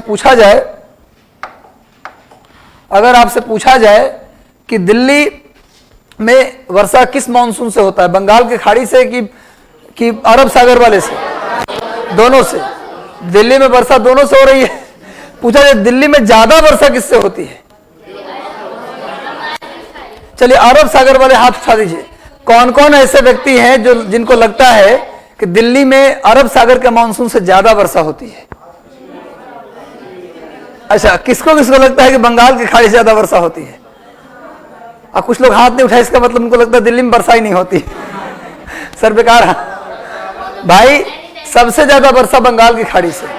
दिल्ली में, आपने सही कहा, दिल्ली में सबसे ज्यादा वर्षा बंगाल के खाड़ी वाले मानसून से। भी लिख लीजिए, क्वेश्चन आया हुआ है, दिल्ली में सबसे अधिक वर्षा बंगाल के खाड़ी के। ये क्वेश्चन एक बार पूछा गया है, बीपीएससी में ही पूछा गया है। दिल्ली में सबसे अधिक वर्षा बंगाल के खाड़ी वाले, होता दोनों से है, ध्यान दीजिए, दोनों से हो रहा है। लेकिन ज्यादा वर्षा पूछा जाए, दिल्ली में जब भी देखिएगा बारिश होगा ना, अपने छत पे जाइए, आप देखिएगा, आप बिहार यूपी की तरफ से बादल आते दिखेगा आपको। तो दिल्ली में सर्वाधिक वर्षा बंगाल के खाड़ी के मानसून से। कहीं बरसात में दिल्ली जाइएगा और मेरा क्लास अगर याद आ जाए तो छत पे चढ़ जाइएगा और देखिए कि बादल किधर से आ रहा है। सर झूठ बोल रहे थे, सच बोल रहे थे। सबसे ज्यादा बरसात किससे होता है? बंगाल के खाड़ी वाले मानसून से दिल्ली में। अब पूछा जाए कि पूरे भारत में सबसे ज्यादा वर्षा किससे होता है? बंगाल के खाड़ी वाले से कि अरब सागर वाले से? अच्छा, बंगाल के खाड़ी वाले हाथ उठाइए, कौन कौन है? दिल्ली में ज्यादा वर्षा बंगाल के खाड़ी वाले, दिल्ली नहीं बोल रहे हैं, पूरे भारत में, पूरे भारत में ज्यादा वर्षा। अच्छा, अरब सागर वाले हाथ उठाइए। आप लोग कंफ्यूजन में लिखिए अरब सागर, लिखिए। पूरे भारत में अगर ज्यादा वर्षा पूछे तो आंसर क्या होगा? अरब सागर से। दिल्ली में पूछे तो बंगाल की खाड़ी से ज्यादा वर्षा, लेकिन पूरे भारत में ज्यादा वर्षा अगर पूछा जाए किससे प्राप्त होता है तो अरब सागर वाले से। पूरे भारत में ज्यादा वर्षा किससे प्राप्त होता है तो अरब सागर वाले से। क्लियर है? समझ में आ रहा है बात? अब समझिए, हो गया यहां तक?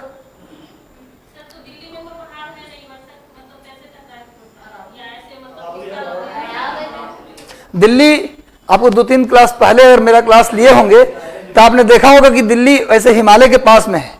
पहली बात, दिल्ली हिमालय के पास में, तो हिमालय से जो वर्षा हवा टकराएगी वो दिल्ली तक वर्षा करा सकती है। दूसरी बात, दिल्ली और सतलज, याद होगा दिल्ली सतलज डिवाइड एक बताया था आप लोगों को। दिल्ली सतलज हरियाणा डिवाइड बताया था आप लोगों को। एक उच्च भूमि है जहां से कुछ नदियां अरब सागर में चली जाती है और कुछ नदियां बंगाल के खाड़ी में चली जाती है। तो उस उच्च भूमि के प्रभाव में आकर भी बरसात होती है। क्लियर है? तो चलिए, बहुत अच्छा प्रश्न आपने पूछा।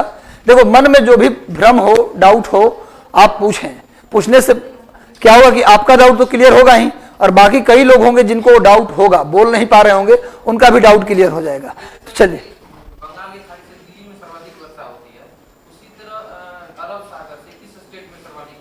केरल में होती है। क्लियर है? चलिए, अब हेडिंग डाल दीजिए आप लोग, जेट स्ट्रीम। अब एक चीज और, एक लाइन और लिख लीजिए, तभी आगे बढ़िएगा। देखिए, जाड़े के मानसून से केवल कोरोमंडल तट पर वर्षा होती है। जाड़े के मानसून से केवल कोरोमंडल तट पर वर्षा होती है। हाँ, लौटती मानसून इसी को कहते हैं। क्या लिखा आप लोगों ने?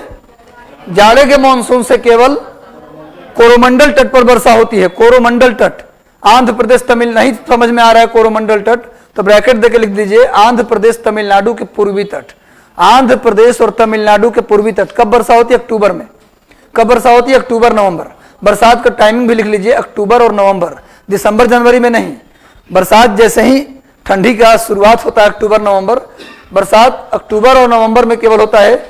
कुछ और एक पॉइंट और जोड़ लीजिए, देखिए जाड़े, देखिए उत्तर भारत में भी कभी कभार जाड़े में वर्षा होती है। उत्तर भारत में, नॉर्थ इंडिया में भी कभी कभार जाड़े में वर्षा होती है, जिसका कारण पश्चिमी विक्षोभ है। देखिए उत्तर भारत में कभी कभार जाड़े में वर्षा होती है, उत्तर भारत में भी कभी कभार जाड़े में, हमेशा नहीं कभी कभार जाड़े में वर्षा होती है, जिसका कारण है वेस्टर्न डिस्टर्बेंस, पश्चिमी विक्षोभ। वेस्टर्न डिस्टर्बेंस, पश्चिमी विक्षोभ, वेस्टर्न डिस्टर्बेंस, पश्चिमी विक्षोभ, जिसका कारण है वेस्टर्न डिस्टर्बेंस। अगर समझ में नहीं आ रहा है, भविष्य में हो सकता है दिक्कत आ जाए, तो ब्रैकेट में लिख दीजिए भूमध्य सागर में उठने वाला चक्रवात।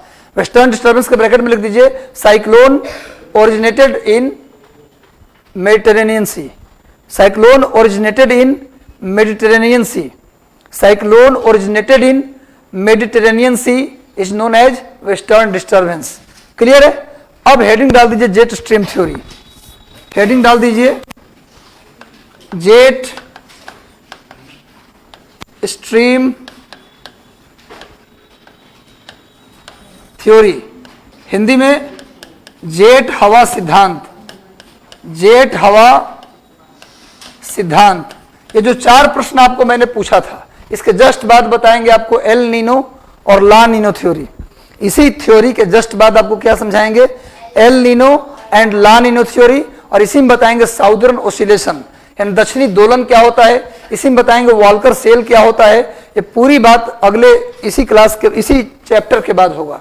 जेट स्ट्रीम थ्योरी एक्चुअली में ये घटना है सेकेंड वर्ल्ड वार का। सेकेंड वर्ल्ड वार का घटना है। सेकेंड वर्ल्ड वार चल रहा था, अमेरिकी फौज जापान पर बम गिराने के लिए आते थे। सेकेंड वर्ल्ड वार के समय, द्वितीय विश्व युद्ध के समय अमेरिका का जो फौज था वो बम गिराने के लिए कहाँ आता था? जापान पर। और आप जानते हैं कि द्वितीय विश्व युद्ध की समाप्ति भी जापान पर बम गिराने से ही हुआ था। द्वितीय विश्व युद्ध की समाप्ति जापान और में हिरोशिमा और नागासाकी पर बम गिराने के साथ ही वर्ल्ड वार समाप्त हो गया था। मतलब उस बम ने वर्ल्ड वार को समाप्त कर दिया, यानी युद्ध इतना भयानक लेवल पे पहुंच गया कि लोगों का मन युद्ध से भर गया। और फिर एक नया युद्ध शुरू हुआ, कोल्ड वार, नहीं शीत युद्ध। एक कोल्ड वार शुरू होता है और वो चला कितने साल? 45 साल। 1945 में शुरू हुआ और 1990-91 तक चला, जब तक रूस का डिवीजन नहीं हो गया। रूस का बंटवारा हुआ, रूस कमजोर पड़ा, क्योंकि ये लड़ाई रूस और अमेरिका के बीच था। रूस कमजोर पड़ा और कोल्ड वार की समाप्ति हो गई। कोल्ड वार का मतलब यह था कि शक्ति प्रदर्शन, दोनों देश अपनी शक्ति का प्रदर्शन कर रहे थे लगातार। लड़ाई हो नहीं रहा था, लड़ाई जैसा माहौल बनता था पर लड़ाई होता नहीं था, इसीलिए इसका नाम पड़ गया कोल्ड वार। इसलिए नहीं नाम पड़ा कि जाड़े में शुरू हुआ था। ये हम सोचे कि ये लड़ाई जाड़े में शुरू हुआ इसलिए इसका नाम कोल्ड वार पड़ा, या जाड़े में खत्म हो गया इसलिए नाम पड़ा कोल्ड वार, नहीं। बल्कि ठंडा युद्ध इसलिए कहा गया कि युद्ध हुआ ही नहीं। एक्चुअली युद्ध जैसा माहौल तो कई बार बनाया गया, जैसे आजकल नहीं होता कि लोग शहर के, गांव के लोग तो रियल में लड़ते हैं, लाठी लठौत कर लेते हैं, लेकिन शहर के लोग लड़ते हैं। जब देखिएगा मेट्रो में या बस में 2 लोग लड़ेंगे ना, तो इंतजार करेंगे कोई पकड़े आकर के, तब तक खूब एक दूसरे को बोलेंगे, फिर पहले छोड़ो छोड़ो मार देते हैं, ये कर देते हैं, वो कर देते हैं। फिर अंत में एक दूसरे चेहरा देख लो अपना आईना में जाकर, कैसा लग रहा है तुम्हारा चेहरा। इस तरह से लड़ते लड़ते अंत में एकदम अजीब तरह की लड़ाई, शहर के लोग अजीब तरह से लड़ते हैं, है ना। हम एक्चुअली मेट्रो में गुड़गांव से आते थे पढ़ाने, दिल्ली से, गुड़गांव से दिल्ली लौटते थे, जाते थे ना, तो बीच में 2 लोग संडे के दिन आपस में भिड़ते जरूर थे। हम उस लड़ाई को बड़ा प्यार से, अगर बैठे भी रहते तो खड़ा हो जाते थे और देखते थे किस तरह से लड़ रहे हैं लोग। चलिए कोई बात नहीं। तो मैं ये कह रहा हूं कि वर्ल्ड वार, कोल्ड वार समझ में आ गया ना आपको। तो कई बार माहौल क्रिएट किया अमेरिका और रूस ने, लेकिन लड़ाई हुआ नहीं और अंत में लड़ाई समाप्त हो गई, इसलिए कोल्ड वार। तो सुनिए, वर्ल्ड वार का समय था और अमेरिका का जेट प्लेन, सामान्य प्लेन से नहीं, जेट प्लेन से बम गिराने के लिए जाते थे। कहां? जापान पर। जेट प्लेन का आप बताया आपको, जेट प्लेन और रॉकेट मैंने बताया था आपको, उस स्ट्रेटोस्फेयर में ही उड़ता है। पैसेंजर प्लेन दोनों में उड़ते हैं। हमने बताया था कि ट्रोपोस्फेयर, स्ट्रेटोस्फेयर दोनों में पैसेंजर प्लेन आप देखेंगे, ये जो आपको दिखाई देता है यहाँ से पैसेंजर प्लेन आपको दिखाई दे देता है। इसका मतलब वो 18 किलोमीटर के ऊपर नहीं उड़ रहा है, अगर 18 किलोमीटर के ऊपर उड़ता तो दिखाई आपको नहीं देता। यानी पैसेंजर प्लेन दोनों में उड़ते हैं, लेकिन जो जेट प्लेन है, जो रॉकेट है, वो हमेशा स्ट्रेटोस्फेयर में उड़ता है। उनकी स्पीड इतना ज़्यादा होती है कि उनको थोड़ा सा भी रुकावट नहीं चाहिए। अगर उनको रुकावट मिला तो प्लेन में खराबी आ सकता है, प्लेन का नुकसान हो सकता है। इसलिए जेट प्लेन को एटमॉस्फेयर में वहाँ उड़ाया जाता है जहाँ हवा का दबाव, एयर का प्रेशर कम हो, यानी हवा की मात्रा कम हो, वहाँ उड़ाया जाता है उसको। तो जेट प्लेन को काफ़ी ऊंचाई पर उड़ाया जाता था, करीब 15, 16, 17 किलोमीटर की ऊंचाई पर इसको उड़ाया जाता था और जापान पर बम गिराने आता था। जब बम गिराने आता था ये हेलीकॉप्टर या जो जेट प्लेन है, ये बम गिराने जापान पर जब आता था तो एक हवा के द्वारा इसको विरोध किया जाता था। आते समय एक हवा इसको क्या करती थी, विरोध, और लौटते समय सपोर्ट मिलता था।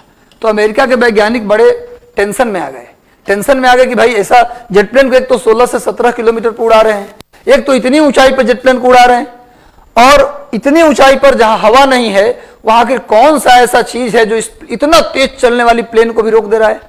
जिस जेट प्लेन से वो बम गिराने आते थे उसकी स्पीड बहुत ज्यादा थी, उसको सामान्य हवा भी रोक नहीं सकती, और वहां उड़ा रहे हैं, बहुत ऊंचाई पर उड़ा रहे हैं जहां हवा ही नहीं है। वहां पर इस प्लेन को कौन रोक रहा है, आगे बढ़ने से रोक रहा है, जाते समय सपोर्ट कर रहा है। अगर इंडिया में होता तो बोलता कि आप रिसर्च छोड़ दीजिए, कुछ ऊपरी बातें भी होती हैं, सब आप ही जान जाइएगा। वैज्ञानिक विकास थोड़े ना सब कुछ विज्ञान में पहुंच जाएगा, कुछ ऊपरी बातें भी समझिए आप। ये कोई सामान्य लोग थोड़े ना रोक रहा। अमेरिका था इसलिए रिसर्च हुआ। अमेरिका ने रिसर्च किया और पाया कि जाड़े के दिनों में 16 से 17 यानी लगभग 16 से 18 किलोमीटर की ऊंचाई पर एक हवा चलती है। वो हवा इतनी तेज चलती, हवा पश्चिम से पूरब चलती है और इतनी तेज चलती है वो हवा कि उस प्लेन को क्या कर रही है, रोक दे रही है। तो बोला कि वहां पर तो हवा है नहीं। तो उन्होंने कहा कि भाई जो जिसने खोजा, जिन वैज्ञानिकों ने खोजा, वो बोला कि जितनी भी हवाएं ऊपरी वायुमंडल में हैं जाड़े के दिनों में एक जगह पर जमा हो जाती हैं। जाड़े के दिनों में क्या हो जाती हैं, एक जगह पर जमा होती है और पश्चिम से पूरब लगातार चलने लगती हैं। और गर्मी के दिन में फिर से हवा बिखर जाती है और गर्मी के दिन में कोई हवा उस ऊंचाई पर नहीं चलती। अगर गर्मी में जेट प्लेन ले जाएंगे तो कोई रुकावट नहीं आएगा, लेकिन जाड़े में ले जाएंगे तभी रुकावट आएगा। ये रिसर्च से पता चला कि जाड़े के दिनों में 16 से 18 किलोमीटर की ऊंचाई पर पश्चिम से पूरब एक तेज चलने वाली हवा है जो सिर्फ जाड़े के दिनों में चलती है। गर्मी के दिनों में या तो एकदम कमजोर हो जाती है या तो चलती ही नहीं है। वही हवा इस प्लेन को रोक रही है जाने से और आने से। चूंकि इस हवा का खोज जेट प्लेन से किया गया इसीलिए इसका नाम पड़ गया जेट। और कोई भी हवा जो तेज चले उसको स्ट्रीम कहा जाता है, इसीलिए इस हवा का नाम क्या पड़ गया, जेट स्ट्रीम। इस हवा का, ये हवा चलती है तरंग के रूप में, वेव के रूप में। ये बताने वाले व्यक्ति थे जिनका नाम था रॉक्सबी महोदय, इसीलिए इसका नाम पड़ गया रॉक्सबी वेव। अगर आपसे कभी क्वेश्चन आता है कि जेट स्ट्रीम पर टिप्पणी लिखिए, शॉर्ट नोट्स लिखिए, या रॉक्सबी वेव पर शॉर्ट नोट्स लिखिए, बात एक ही है। जेट स्ट्रीम का ही दूसरा नाम क्या है, रॉक्सबी वेव। ये हवा तरंग के रूप में चलती है। ये बताने वाले अमेरिका के विद्वान थे रॉक्सबी महोदय, इसीलिए इस हवा को क्या बोला जाता है, रॉक्सबी। यानी हवा जाड़े के दिनों में कुछ इस तरह से हो जाती है और गर्मी के दिनों में बिल्कुल या तो कमजोर हो जाती है या तो खत्म हो जाती है। जाड़े के दिनों की स्थिति ये है, जाड़े के दिनों में काफी मजबूत हो जाती है। पूछा जाए कि जेट स्ट्रीम कितनी ऊंचाई पर चलती है, तो 16 से 18 किलोमीटर की ऊंचाई पर चलती है। कब चलती है, ज्यादा मजबूत कब होती है, जाड़े के दिनों में। किधर चलती है, पश्चिम से पूरब चलती है। क्लियर है। तो यही हवा मॉनसून को भी प्रभावित करती है, लेकिन मॉनसून को कैसे प्रभावित करती है बाद में करेंगे, पहले इसका परिचय लिख लिया जाए। लिखिए, jet stream blows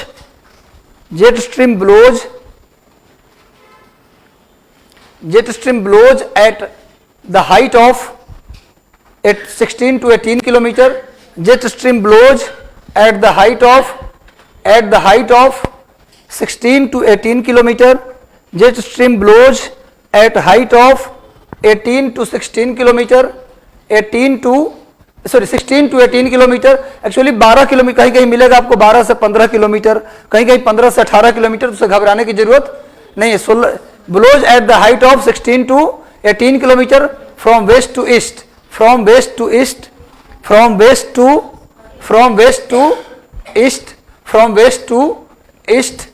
in the form of wave। Hindi में लिखिए, जेट हवा 16 से 18 किलोमीटर की ऊंचाई पर, जेट हवा 16 से 18 किलोमीटर की ऊंचाई पर, जेट हवा 16 से 18 किलोमीटर की ऊंचाई पर तरंग के रूप में पश्चिम से पूरब चलती है। जेट हवा 16 से 18 किलोमीटर की ऊंचाई पर, 16 से 18 किलोमीटर की ऊंचाई पर तरंग के रूप में पश्चिम से पूरब चलती है। तरंग के रूप में पश्चिम से पूरब चलती है। इसका खोज कब किया गया? सेकेंड वर्ल्ड वॉर के दौरान। किसने खोजा? अमेरिकी सेनाओं ने। अमेरिकी सेना का जो जेट प्लेन था, जापान पर बम गिराने जाता था, उस दौरान इसकी खोज की गई। क्लियर है? उससे पहले इस हवा के बारे में लोग नहीं जानते थे। सेकेंड वर्ल्ड वॉर के समय इस हवा पर रिसर्च हुआ। तो क्या लिखा? जेट प्लेन, जेट हवा 16 से 18 किलोमीटर की ऊंचाई पर पश्चिम से पूरब तरंग के रूप में चलती है। क्लियर है? लिखिए, जेट हवा के तरंग को रॉक्सबी तरंग के नाम से भी जानते हैं। जेट हवा के तरंग को रॉक्सबी तरंग के नाम से भी जाना जाता है। जेट हवा के तरंग को रॉक्सबी तरंग। देखिए, wave of jet stream is known as Rossby wave. Rossby wave of jet stream is known as Rossby wave. ये रॉक्सबी एक विद्वान है जो कहां के रहने वाले हैं? अमेरिका के, यूएसए के। Wave of jet stream is known as Rossby wave. आप 2011 या 12 का, एग्जैक्टली मुझे याद नहीं आ रहा, 2011 या 12 में, 13 में तो सिलेबस बदल गया था। 13 में मेंस का सिलेबस चेंज हो गया था। 12 या 11 का मेंस का पेपर देखिएगा। मेंस का पेपर देखिएगा 2011 या 12 का। जीएस फर्स्ट पेपर में आता था भूगोल। उसमें देखिएगा 10 नंबर का क्वेश्चन आया हुआ है रॉक्सबी वेव। लेकिन write short notes on Rossby wave. ये क्वेश्चन 10 मार्क्स का 11 या 12 में मेंस में आया हुआ है यूपीएससी का। हाँ, इसको आप एक बार चेक करिएगा जा करके। ठीक है? समझ में आ रहा है बात? तो ये मैं थोड़ा सा इसलिए बता रहा हूं कि उस तरह का पेपर मैं दिया हूं, देखा हूं, इसलिए मुझे याद है अभी तक। इसलिए मैं बता रहा हूं आप लोगों को, जहां जहां है पूछा हुआ। अब क्वेश्चन रियल में आप देख लेंगे ना, तो फिर आपका ज्यादा फंडा क्लियर हो जाता है। चलिए, क्या लिखा आपने? Wave of jet stream is known as Rossby wave. एक पॉइंट और लिखिए, जेट स्ट्रीम लिखिए becomes strong in winter. Jet stream becomes strong in winter. लिखिए, जेट हवा जाड़े में मजबूत हो जाती है। जेट हवा जाड़े में मजबूत हो जाती है तथा गर्मियों में कमजोर हो जाती है। Jet stream becomes stronger in winter and weak in summer. Clear है? समझ में आ रहा है बात? जेट हवा गर्मी में कमजोर तथा जाड़े में मजबूत हो जाती है। ठीक है? ये 3 बात हो गया। आप इतना लिख देंगे, 1-2 डायग्राम बना देंगे तो आपका काम हो जाएगा। अब देखिए, भारत के मानसून को जेट हवा कैसे प्रभावित करती है। भारत के मानसून को जेट स्ट्रीम कैसे प्रभावित करती है, इसको देखा जाए।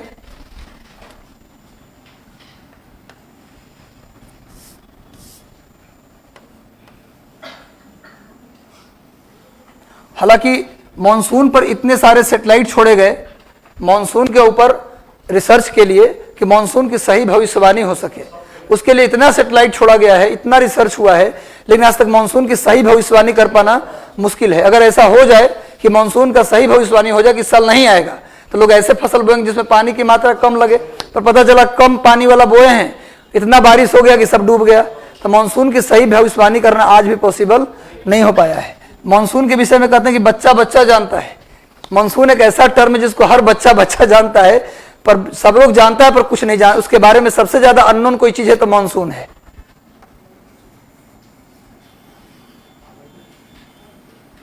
मान लीजिए ये भारत है। अब देखिए, एक्चुअली ये जो जेट हवा आप देख रहे हैं ना, वो सिर्फ अमेरिका और जापान के बीच में नहीं चलती। ये जेट हवा पूरे विश्व के आसमान में ये चलती है। जाड़े के दिनों में 16 से 18 किलोमीटर की ऊंचाई पर हर जगह चलती है। ये पूरे जहां जहां ठंडी होगा वहां इस हवा का उतनी ऊंचाई पर जनरेशन होगा। क्लियर है? समझ में आ रहा है बात? थोड़ा समझिएगा बात। मान लीजिए कि थोड़ा सा 3D टाइप का बताऊं। मान लीजिए कि मैं लेह लद्दाख में हूं। उदाहरण मान लीजिए कि मैं कहाँ हूं? लेह लद्दाख में हूं, और जेट हवा किधर से आ रही है? पश्चिम से आ रही है। जेट हवा किधर से आ रही है? पश्चिम से आ रही है। यहाँ पर हिमालय पर्वत है, हिमालय पर्वत तिब्बत का पठार है। इसके कारण जेट हवा कितने हिस्सों में बढ़ जाती है? 2 हिस्सों में बढ़ जाती है। अब समझिएगा बात, 2 हिस्सों में बंटने की बात ये कब जनरेट होगी बताइए? जाड़े के दिनों में। गर्मी के दिनों में इसका कोई प्रभाव नहीं होगा, जाड़े के दिनों में ही केवल प्रभाव होगा। तो जाड़े के दिनों में जो पश्चिम से जेट स्ट्रीम आ रही है उसका 2 शाखा बट गया। एक चला गया किधर? चीन के तरफ, और दूसरा शाखा कहाँ आ गया? भारत की तरफ। अब बात समझिएगा आप लोग।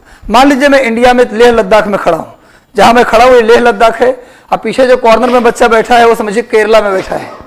कहाँ बैठा है? केरल में बैठा है। और आप लोग यूपी बिहार में बैठे हैं, और पीछे वाले मध्य प्रदेश कर्नाटक तेलंगाना में बैठे हैं, और एक तमिलनाडु में कन्याकुमारी में बैठा हुआ बच्चा कोना में है वहां, मान लो। तो इस तरह से पूरा भारत हम बना दिए, पूरे कमरा को आप इंडिया समझिए। और देखिए थोड़ा सा ध्यान दीजिएगा मेरे ऊपर। मान लीजिए कि लेह लद्दाख में हम खड़े हैं, तो जाड़ा के दिन आप जानते हैं कि जाड़े के दिनों में भी लेह लद्दाख का टेम्परेचर माइनस में होता है। लेह लद्दाख सियाचिन का टेम्परेचर कितना होता है? माइनस में होता है जाड़े के दिन में भी। यानी जाड़े के दिन में भी वहां पर जेठ हवा रहेगा। पश्चिम, मान लो ये पश्चिम इधर पूरब है, मान लेते हैं इधर पश्चिम इधर पूरब है, तो पश्चिम से पूरब जेठ हवा जाड़े के दिनों में चल रही है पश्चिम से पूरब लेह लद्दाख के रीजन में। क्योंकि लेह लद्दाख में गर्मी में भी क्या है? ठंडी है, तो गर्मी के दिनों मान लो चल रही है जेठ हवा, गर्मी के दिनों में पूरे लेह लद्दाख में चल रही है, उसके ऊपर में चल रही है। अब मान लीजिए आ गया ठंडी। जब ठंडी आ जाता है तो ये जो जेठ हवा लेह लद्दाख के रीजन में चल रही थी, ये जेठ हवा की तरंगे क्या हो जाएंगी? बड़ी हो जाएंगी। जेठ हवा की तरंगे क्या हो जाएंगी भाई? बड़ी हो जाएंगी। यानी कहने का मतलब यह है कि जाड़ा के दिन में नवंबर दिसंबर जनवरी आते आते पूरे भारत में सर्दी पड़ने लगता है। अब पूरे भारत में सर्दी पड़ने लगता है तो जो जेठ हवा यहाँ तक आके रुक रही थी, इसी इलाके में चल रही थी जाड़े के दिनों में, वो क्या होगा? सॉरी, गर्मी के दिनों में, वो जाड़े के दिनों में क्या हो जाएगा? पूरे भारत को क्या कर लेगा? आच्छादित कर लेगा, पूरे भारत को घेर लेगा। बात समझिएगा, पूरे भारत के आसमान में चलने लगेगी। जो यहाँ चल रही थी ये क्या होगी? इसकी तरंगे बड़ी हो जाएंगी और पूरे भारत को क्या कर लेगा? वो आच्छादित कर लेगा। बात समझिएगा। अभी जाड़े के दिनों में, सॉरी गर्मी के दिनों में ये केवल लेह लद्दाख में चल रही थी, कमजोर था तरंग। लेकिन जैसे ही ठंडी आया, तरंग का जो हवा की डेंसिटी है वो बढ़ गया और तरंग की लंबाई बढ़ गया और पूरे भारत में ये हवा फैल जाती है। क्लियर है? अब पूरे भारत में जब हवा ये फैल गई तो क्या हुआ? पूरे भारत को घेर लिया ये ब्लैंकेट की तरह, ऊपर में जेठ हवा। अब सवाल का उत्तर देने का समय आ गया। जो 4 सवाल था, ध्यान से सुनिएगा। अगर सो रहे हैं तो जग जाइए। कहीं कहीं देख रहा हूं कि भैया थोड़ा सपोर्ट लेंगे तो काम बन जाएगा। सपोर्ट कोई भी लिया दिक्कत हो जाएगा। समझ में आ रहा है बात क्या बोल रहा हूं? मान लीजिए कि मैं लेह लद्दाख में खड़ा हूं, तो यह जेठ हवा, पश्चिमी जेठ हवा तो आ ही रही है इधर से, और हमेशा चल रही है जेठ हवा। ये किस क्षेत्र में? जहां पर ज्यादा ठंडी है। ठंडी वाले प्रदेश में गर्मी में भी चल रही है, जाड़े में भी चल रही है। तो गर्मी में चल रही है, लेकिन जब ठंडी आता है, पूरे भारत में ठंडी का माहौल हो जाता है, तो क्या होता है? ये जो जेठ हवा छोटा था तरंग, ये तरंग क्या हो जाता है? बड़ा। और पूरे भारत के आसमान को जेठ हवा घेर लेता है, पश्चिम से पूरब चलने लगता है। क्लियर है? अभी आपको मैंने क्या कहा? पहला प्रश्न क्या था कि मानसून पहले केरल में क्यों? प्रश्न क्या था? मानसून पहले केरल में क्यों? बात को समझिएगा। थोड़ा सा इसको बदलते हैं चित्र को। देखिए, मानसून पहले केरल में क्यों, इसकी चर्चा मैंने किया। जाड़ा का दिन आ गया है, पूरे भारत में ब्लैंकेट की तरह क्या छाया हुआ है? जेठ हवा। पूरे भारत में ब्लैंकेट की तरह जेठ हवा है। अप्रैल तक, मई तक ये जेठ हवा जिसको आप देख रहे हैं, जो जाड़े के दिनों में पूरे भारत को घेर लिया था आसमान को, ये मई तक भारत में रहता है, पूरे भारत को घेरे रहता है। जून से, 1 जून से धीरे धीरे ये जेठ हवा हटना शुरू होता है और लास्ट जून या जुलाई तक आते आते फिर से कहां पहुंच जाता है? लेह लद्दाख में। और फिर यही प्रक्रिया चलता है। जाड़े में नवंबर दिसंबर आते आते पूरे भारत पर ब्लैंकेट की तरह छा जाता है और फिर जून से मई तक पूरे भारत में रहता है। मई तक पूरे भारत को ऐसे ही ब्लैंकेट की तरह घेरे रहता है। लेकिन जैसे ही जून आता है, 1 जून के आसपास का समय, अभी कोई नापा हुआ समय नहीं कि 28 मई को नहीं जाएगा, 1 जून को ही जाएगा या 10 जून को जाएगा। वो जिस तरह का गर्मी का कंडीशन होगा, जितना ज्यादा गर्मी जल्दी आएगा जेठ हवा उतनी जल्दी यहां से हटेगा। जितना जल्दी गर्मी उतना जल्दी जेठ हवा यहां से हटेगा। क्लियर है? तो गर्मी नॉर्मली कहा जाता है कि 1 जून से धीरे धीरे जेठ हवा यहां से हटना शुरू होता है। अब सवाल क्या था आपका कि सर अप्रैल मई में जब गर्मी शुरू हो जाता है तो बरसात अप्रैल मई में ही होना चाहिए। आपका सवाल ही था ना जी कि अप्रैल मई में गर्मी, तो इंडिया वाली धरती पर लो प्रेशर कब बनेगा? इधर देखो ध्यान से भाई, इधर ध्यान से देखना है। मैं कह रहा हूं कि यही मेन चीज है। यहां समझ लिए तो जेठ हवा समझ में आ गया। अभी तक समझने वाला नहीं था, अब समझने वाला बात है। अप्रैल मई में गर्मी इतना ज्यादा हो जाता है कि नो डाउट, इतनी ज्यादा गर्मी कि जमीन गर्म और इसकी हवाएं गर्म होकर उठेंगी, यानी यहां लो प्रेशर बन जाएगा। लेकिन हवा तब उठेगी ना जब ऊपर में उठने दिया जाएगा। ऊपर में क्या है? मोटा लेयर, जेठ हवा का एक मोटा लेयर ऊपर में पड़ा हुआ है। पूरे भारत में जेठ हवा का एक मोटा लेयर पड़ा हुआ है। हवा उठने की कोशिश तो करती है लेकिन उठ नहीं पाती, जिससे लो प्रेशर बन नहीं पाता। बनना चाहिए अप्रैल मई में, अप्रैल मई में ही लो प्रेशर बन जाना चाहिए। भारत में, क्योंकि अप्रैल मई में इतनी गर्मी हो जाती है कि हवाएं गर्म होकर उठ जाना चाहिए। हवा उठने की कोशिश भी करती है।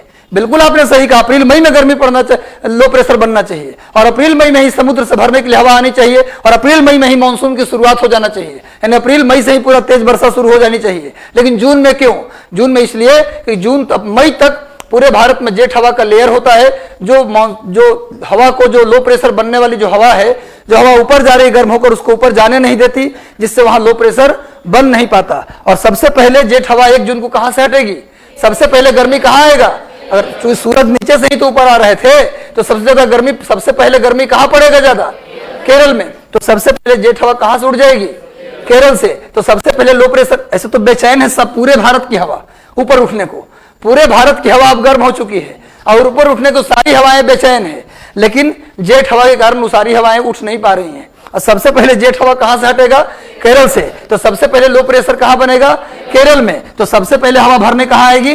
केरल में। तो जून में जेठ हवा हटती है, इसलिए मानसून सबसे पहले कहां आता है? केरल में आता है, जून में। अप्रैल मई में क्यों नहीं मानसून? इसका उत्तर मिला।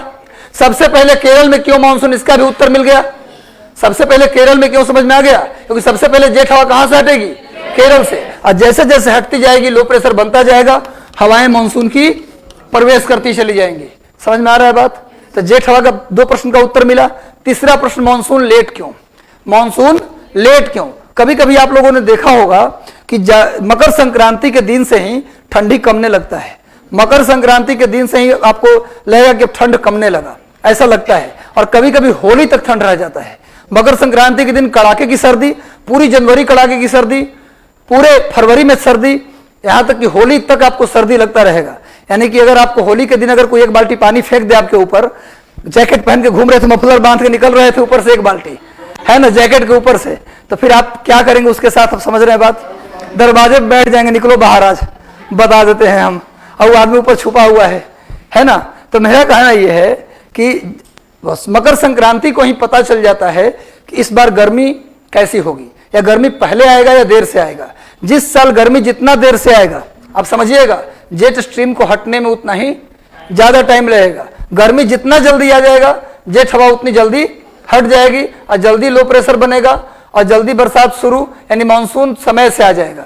लेकिन कभी कभी क्या होता है कि जाड़ा रह जाता है, कब तक?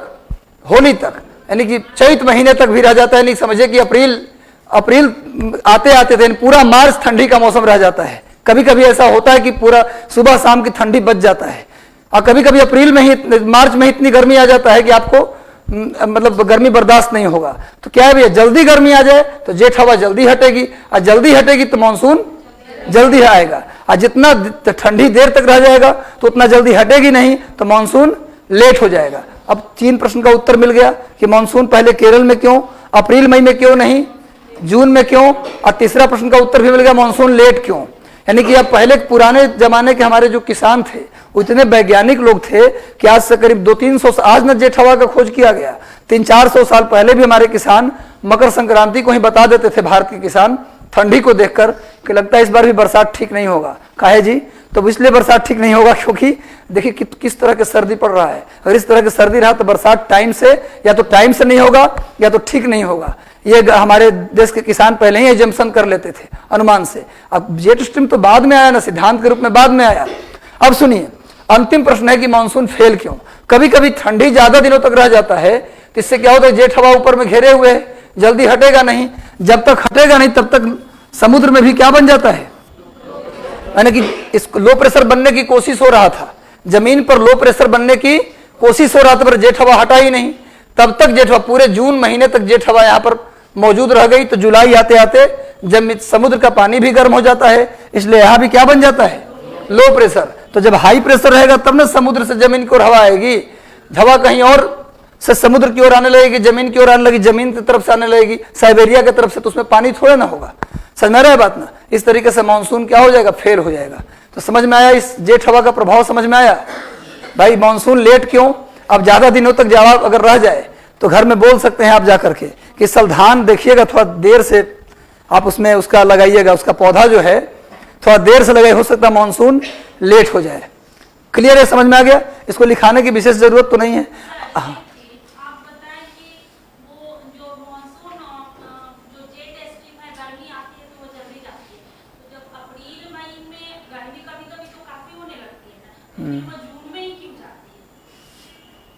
हाँ, तो कभी कभी मानसून मानसून पहले भी आ जाता है। कभी कभी मानसून जो है ना, ऐसा नहीं कि 1 जून को केरल में आया तो 1 जून को आएगा। आप सुनते होंगे ना कभी कभी कि मानसून 25 मई को आ गया, ऐसा आपने कभी सुना होगा कि मानसून थोड़ा पहले ही आ गया। जा सकती है, लेकिन जनरली जो नियम है, जनरली जो गर्मी की स्थिति है वो मैंने एक एवरेज निकाला गया तो जून तक, और जब पहले जाती है तो पहले बारिश शुरू हो जाएगी। अब ऐसे ही मानसून का कहाँ प्रॉपर भविष्यवाणी हो चुका है कि क्या है, ये तो एक जेठ हवा के अनुसार एक अनुमान लगाया गया। क्लियर है, समझ गए? फिर भी एक एग्जैक्टली व्याख्या ये कर दे रहा है। समझ में आ रहा है बात ये? तो जेठ हवा के कारण किस तरीके से प्रभावित होता है। अब बात करना एल नीनो और ला नीनो पर, लेकिन उससे पहले थोड़ा प्री मानसून लिख लिया जाए तो ज्यादा बेहतर होगा। कुछ टर्म लिखा जाए। लिखिए लिखिए, एक टर्म लिखिए, प्री मानसून नहीं लिखिए, लिखिए मानसून विस्फोट। एक टर्म लिखिए, मानसून एक्सप्लोजन। मानसून एक्सप्लोजन एक टर्म लिखिए।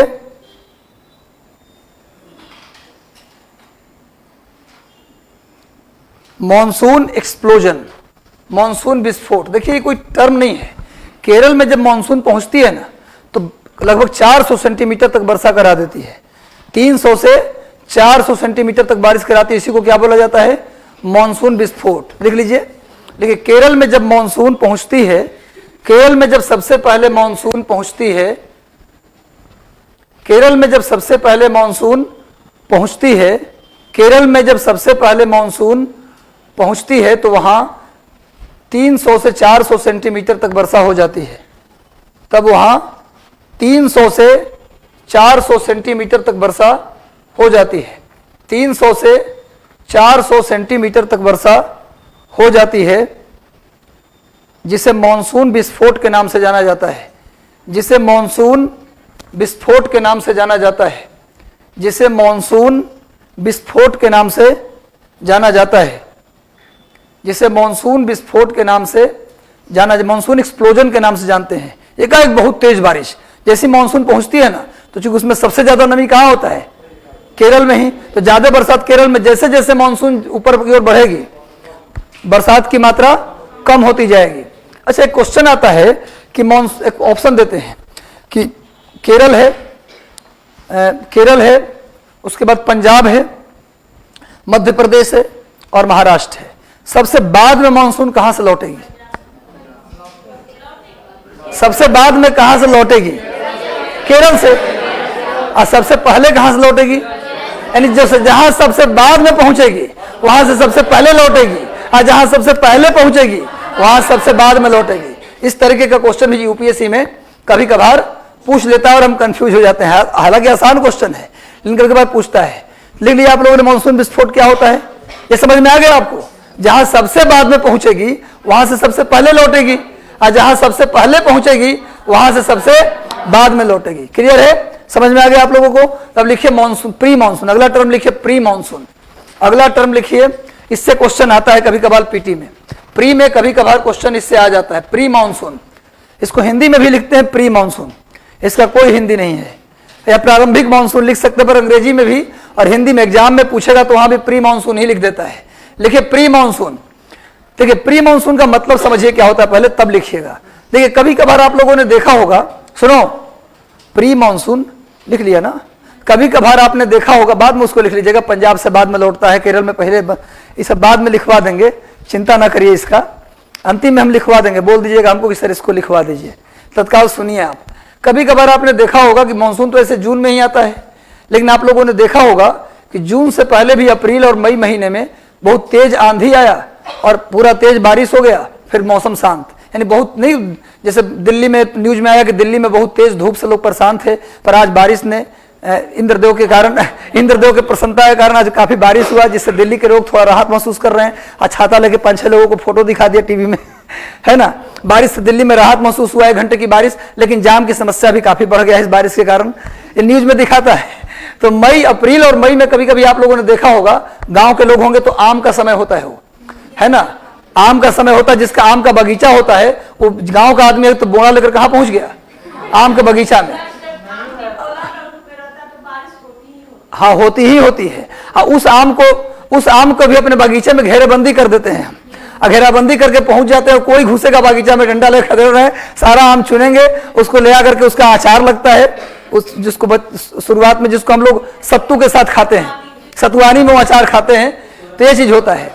तो सुन लीजिए, वो जो आंधी आकर के बारिश होती है ना, माने मानसून जून में आना है, लेकिन उससे पहले भी कई बार आंधी तूफान आकर के बारिश हो जाती है, इसी बरसात को बोला जाता है प्री मानसून। यानी मानसून से पहले की जो मानसून जैसी बारिश होती है उसी को क्या कहते हैं, प्री मानसून। तो लिख लीजिए, मानसून से पहले की वर्षा को, मानसून के से पहले की वर्षा को प्री मानसून के नाम से जाना जाता है। मानसून के पहले की वर्षा को प्री मानसून के नाम से जाना जाता है।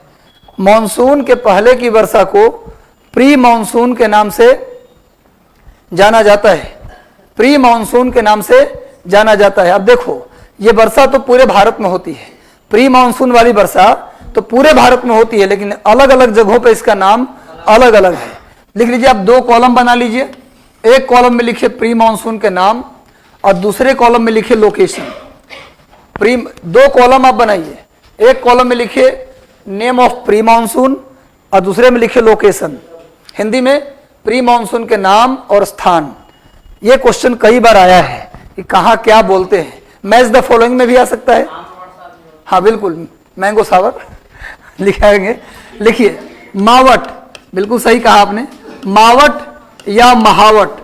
सुनो, ये दोनों एक ही बात है, कहीं कहीं मावट लिखा मिलेगा, कहीं कहीं महावट भी मिलेगा। महावट, मावट या महावट, ये राजस्थान में कहते हैं। प्री मानसून के वर्षा को राजस्थान में मावट या महावट के नाम से जानते हैं। प्री मानसून की वर्षा को राजस्थान में क्या कहा जाता है, मावट कहा जाता है। प्री मानसून की वर्षा को राजस्थान में मावट के नाम से जानते हैं। दूसरा लिखिए, मावट के बाद दूसरा लिखिए मैंगो सावर, आम्र वर्षा। आम्र वर्षा अंग्रेजी में लिखिए मैंगो सावर। सावर नहीं बोलते हैं, सावर जो स्नान करने वाला जो होता है सावर, वही सावर है। मैंगो सावर, मैंगो, आम्र वर्षा, आम्र वर्षा लिखिए मैंगो सावर। वैसे तो आंध्र प्रदेश में बोलते हैं, लेकिन पूरे दक्षिण भारत, आंध्र प्रदेश ब्रैकेट में साउथ इंडिया, कभी कभी ऑप्शन में आंध्र प्रदेश न देकर दक्षिण भारत दे देता है। लिखिए आंध्र प्रदेश या ब्रैकेट में लिखिए दक्षिण भारत, आंध्र प्रदेश या दक्षिण भारत, आम्र वर्षा। अगला लिखिए चेरी ब्लोसम। चेरी देखा है ना आप लोगों ने, आजकल चेरी की खेती बिहार में भी हो रहा है, लेकिन चेरी भी साउथ इंडिया की खेती है। चेरी देखा होगा आप लोगों ने, वो जो जूस वगैरह पर भी है ना, बनाना शेक पर भी चेरी रख देते हैं, या पान वगैरह बनाते हैं तो वहां भी चेरी डाल देते हैं थोड़ा सा मीठा लगने के लिए। तो चेरी, चेरी एक्चुअली में साउथ इंडिया का है पौधा, लेकिन उगा लेते हैं। बिहार के लोग भी चेरी की खेती कर रहे हैं, ट्रेनिंग लेकर आ रहे हैं। अब चूंकि महंगा बिकता है तो थोड़ा सा फायदा बहुत ज्यादा हो रहा है ना। तो चेरी ब्लोसम लिखिए, इसको भी दक्षिण भारत में ही बोलते हैं। खासकर कहाँ बोलते हैं जी, चेरी ब्लोसम कहाँ बोलते हैं, लिखिए कर्नाटक और तमिलनाडु, कर्नाटक और तमिलनाडु, कर्नाटक और तमिलनाडु में बोलते हैं। ब्रैकेट में दक्षिण भारत लिख दीजिएगा। चेरी ब्लोसम, चेरी ब्लोसम लिख लिया आप लोगों ने। अगला लिखिए काल बैसाखी। काल बैसाखी का अंग्रेजी भी होगा काल बैसाखी। देखो बता रहा हूं, बैसाख का नाम सुना, बैसाख चैत के बाद जो महीना आता है हिंदी में, उसका नाम है बैसाख। चूंकि ये बैसाख महीने ही में, लगभग मई महीने में, बैसाख मतलब मई महीना, और चैत और बैसाख जो महीना है वो अप्रैल और मई का महीना है। तो लिखिए काल बैसाखी। अगला नाम लिखिए काल बैसाखी, काल बैसाखी, काल बैसाखी लिखिए बिहार, बिहार, बंगाल और उड़ीसा, बिहार, बंगाल और उड़ीसा, मेनली बिहार और बंगाल में, बिहार, बंगाल और उड़ीसा। काल बैसाखी, इसका मतलब नाम से क्या लग रहा है, फायदा पहुंचाएगा या घाटा पहुंचाएगा? काल बन के, बैसाख महीने में क्या बन के आता है, काल।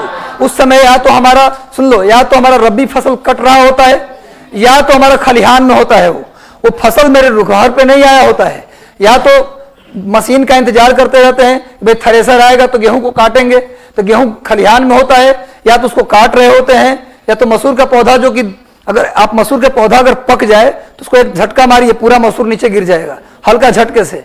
तो पूरा काल बन के आता है बिहार और बंगाल के लिए। तो नाम क्या पड़ गया, काल बैसाखी। काल बैसाखी बैसाख महीना में आता है। अगला आइए लिखिए नॉर्वेस्टर। अगला नाम लिखिए नॉर्वेस्टर। नॉर्वेस्टर भी, नॉर्वेस्टर बंगाल, विशेषकर बंगाल में नॉर्वेस्टर, नॉर्वेस्टर बोलते हैं बंगाल में। ना अंग्रेजी नाम है, हिंदी नाम दोनों सेम है। नॉर्वेस्टर अलग से लिखिए, माने इसी वर्षा को नॉर्वेस्टर भी बोलते हैं हम।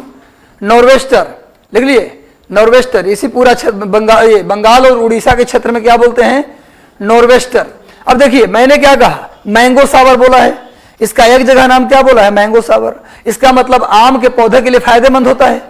अरे सावर का मतलब क्या? नुकसान करने वाला नहीं, फायदा पहुंचाने वाला। चेरी ब्लोसम, तो ये भी क्या है? चेरी के पौधे को फायदा पहुंचा रहा है। जरूरी नहीं है, सुनो, जरूरी नहीं कि प्री मानसून सभी पौधों को नुकसान ही पहुंचाए, जरूरी नहीं है। मतलब चेरी ब्लोसम है तो चेरी को फायदा पहुंचा रहा है, मैंगो सावर है तो आम के पौधे को फायदा पहुंचा रहा है। क्लियर है? अब चलिए लिखिए टी सावर। टी सावर असम, टी सावर कहां बोलते हैं? असम में। कोई कंफ्यूजन है क्या? टी सावर क्या कंफ्यूजन? बोलो।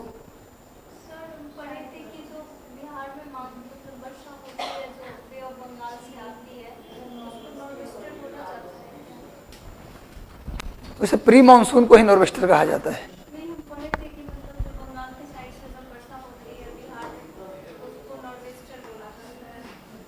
हाँ तो ठीक तो है, क्या दिक्कत इसमें? यानी मानसून से पहले की वर्षा, जो मानसून वाली वर्षा बंगाल खाड़ी सारी उसको नहीं, मानसून से पहले भी एक हवा चलती है उड़ीसा और बंगाल के क्षेत्रों में, उसको नॉर्वेस्टर कहा जाता है ना। जो रियल प्री मानसून का नाम है नॉर्वेस्टर, मेन मानसून का नाम नहीं। अब समझ में आया? आगे आइए, टी सावर कहाँ बोलेंगे? असम में। तो चाय के पौधे को फायदा पहुंचाएगा, घाटा? फायदा। क्लियर है? तो ये प्री मानसून के नाम थे। अब हम लोग पढ़ेंगे एल नीनो और ला नीनो थ्योरी, लेकिन हमारे पास टाइम अब नहीं है, बच गया है। हाँ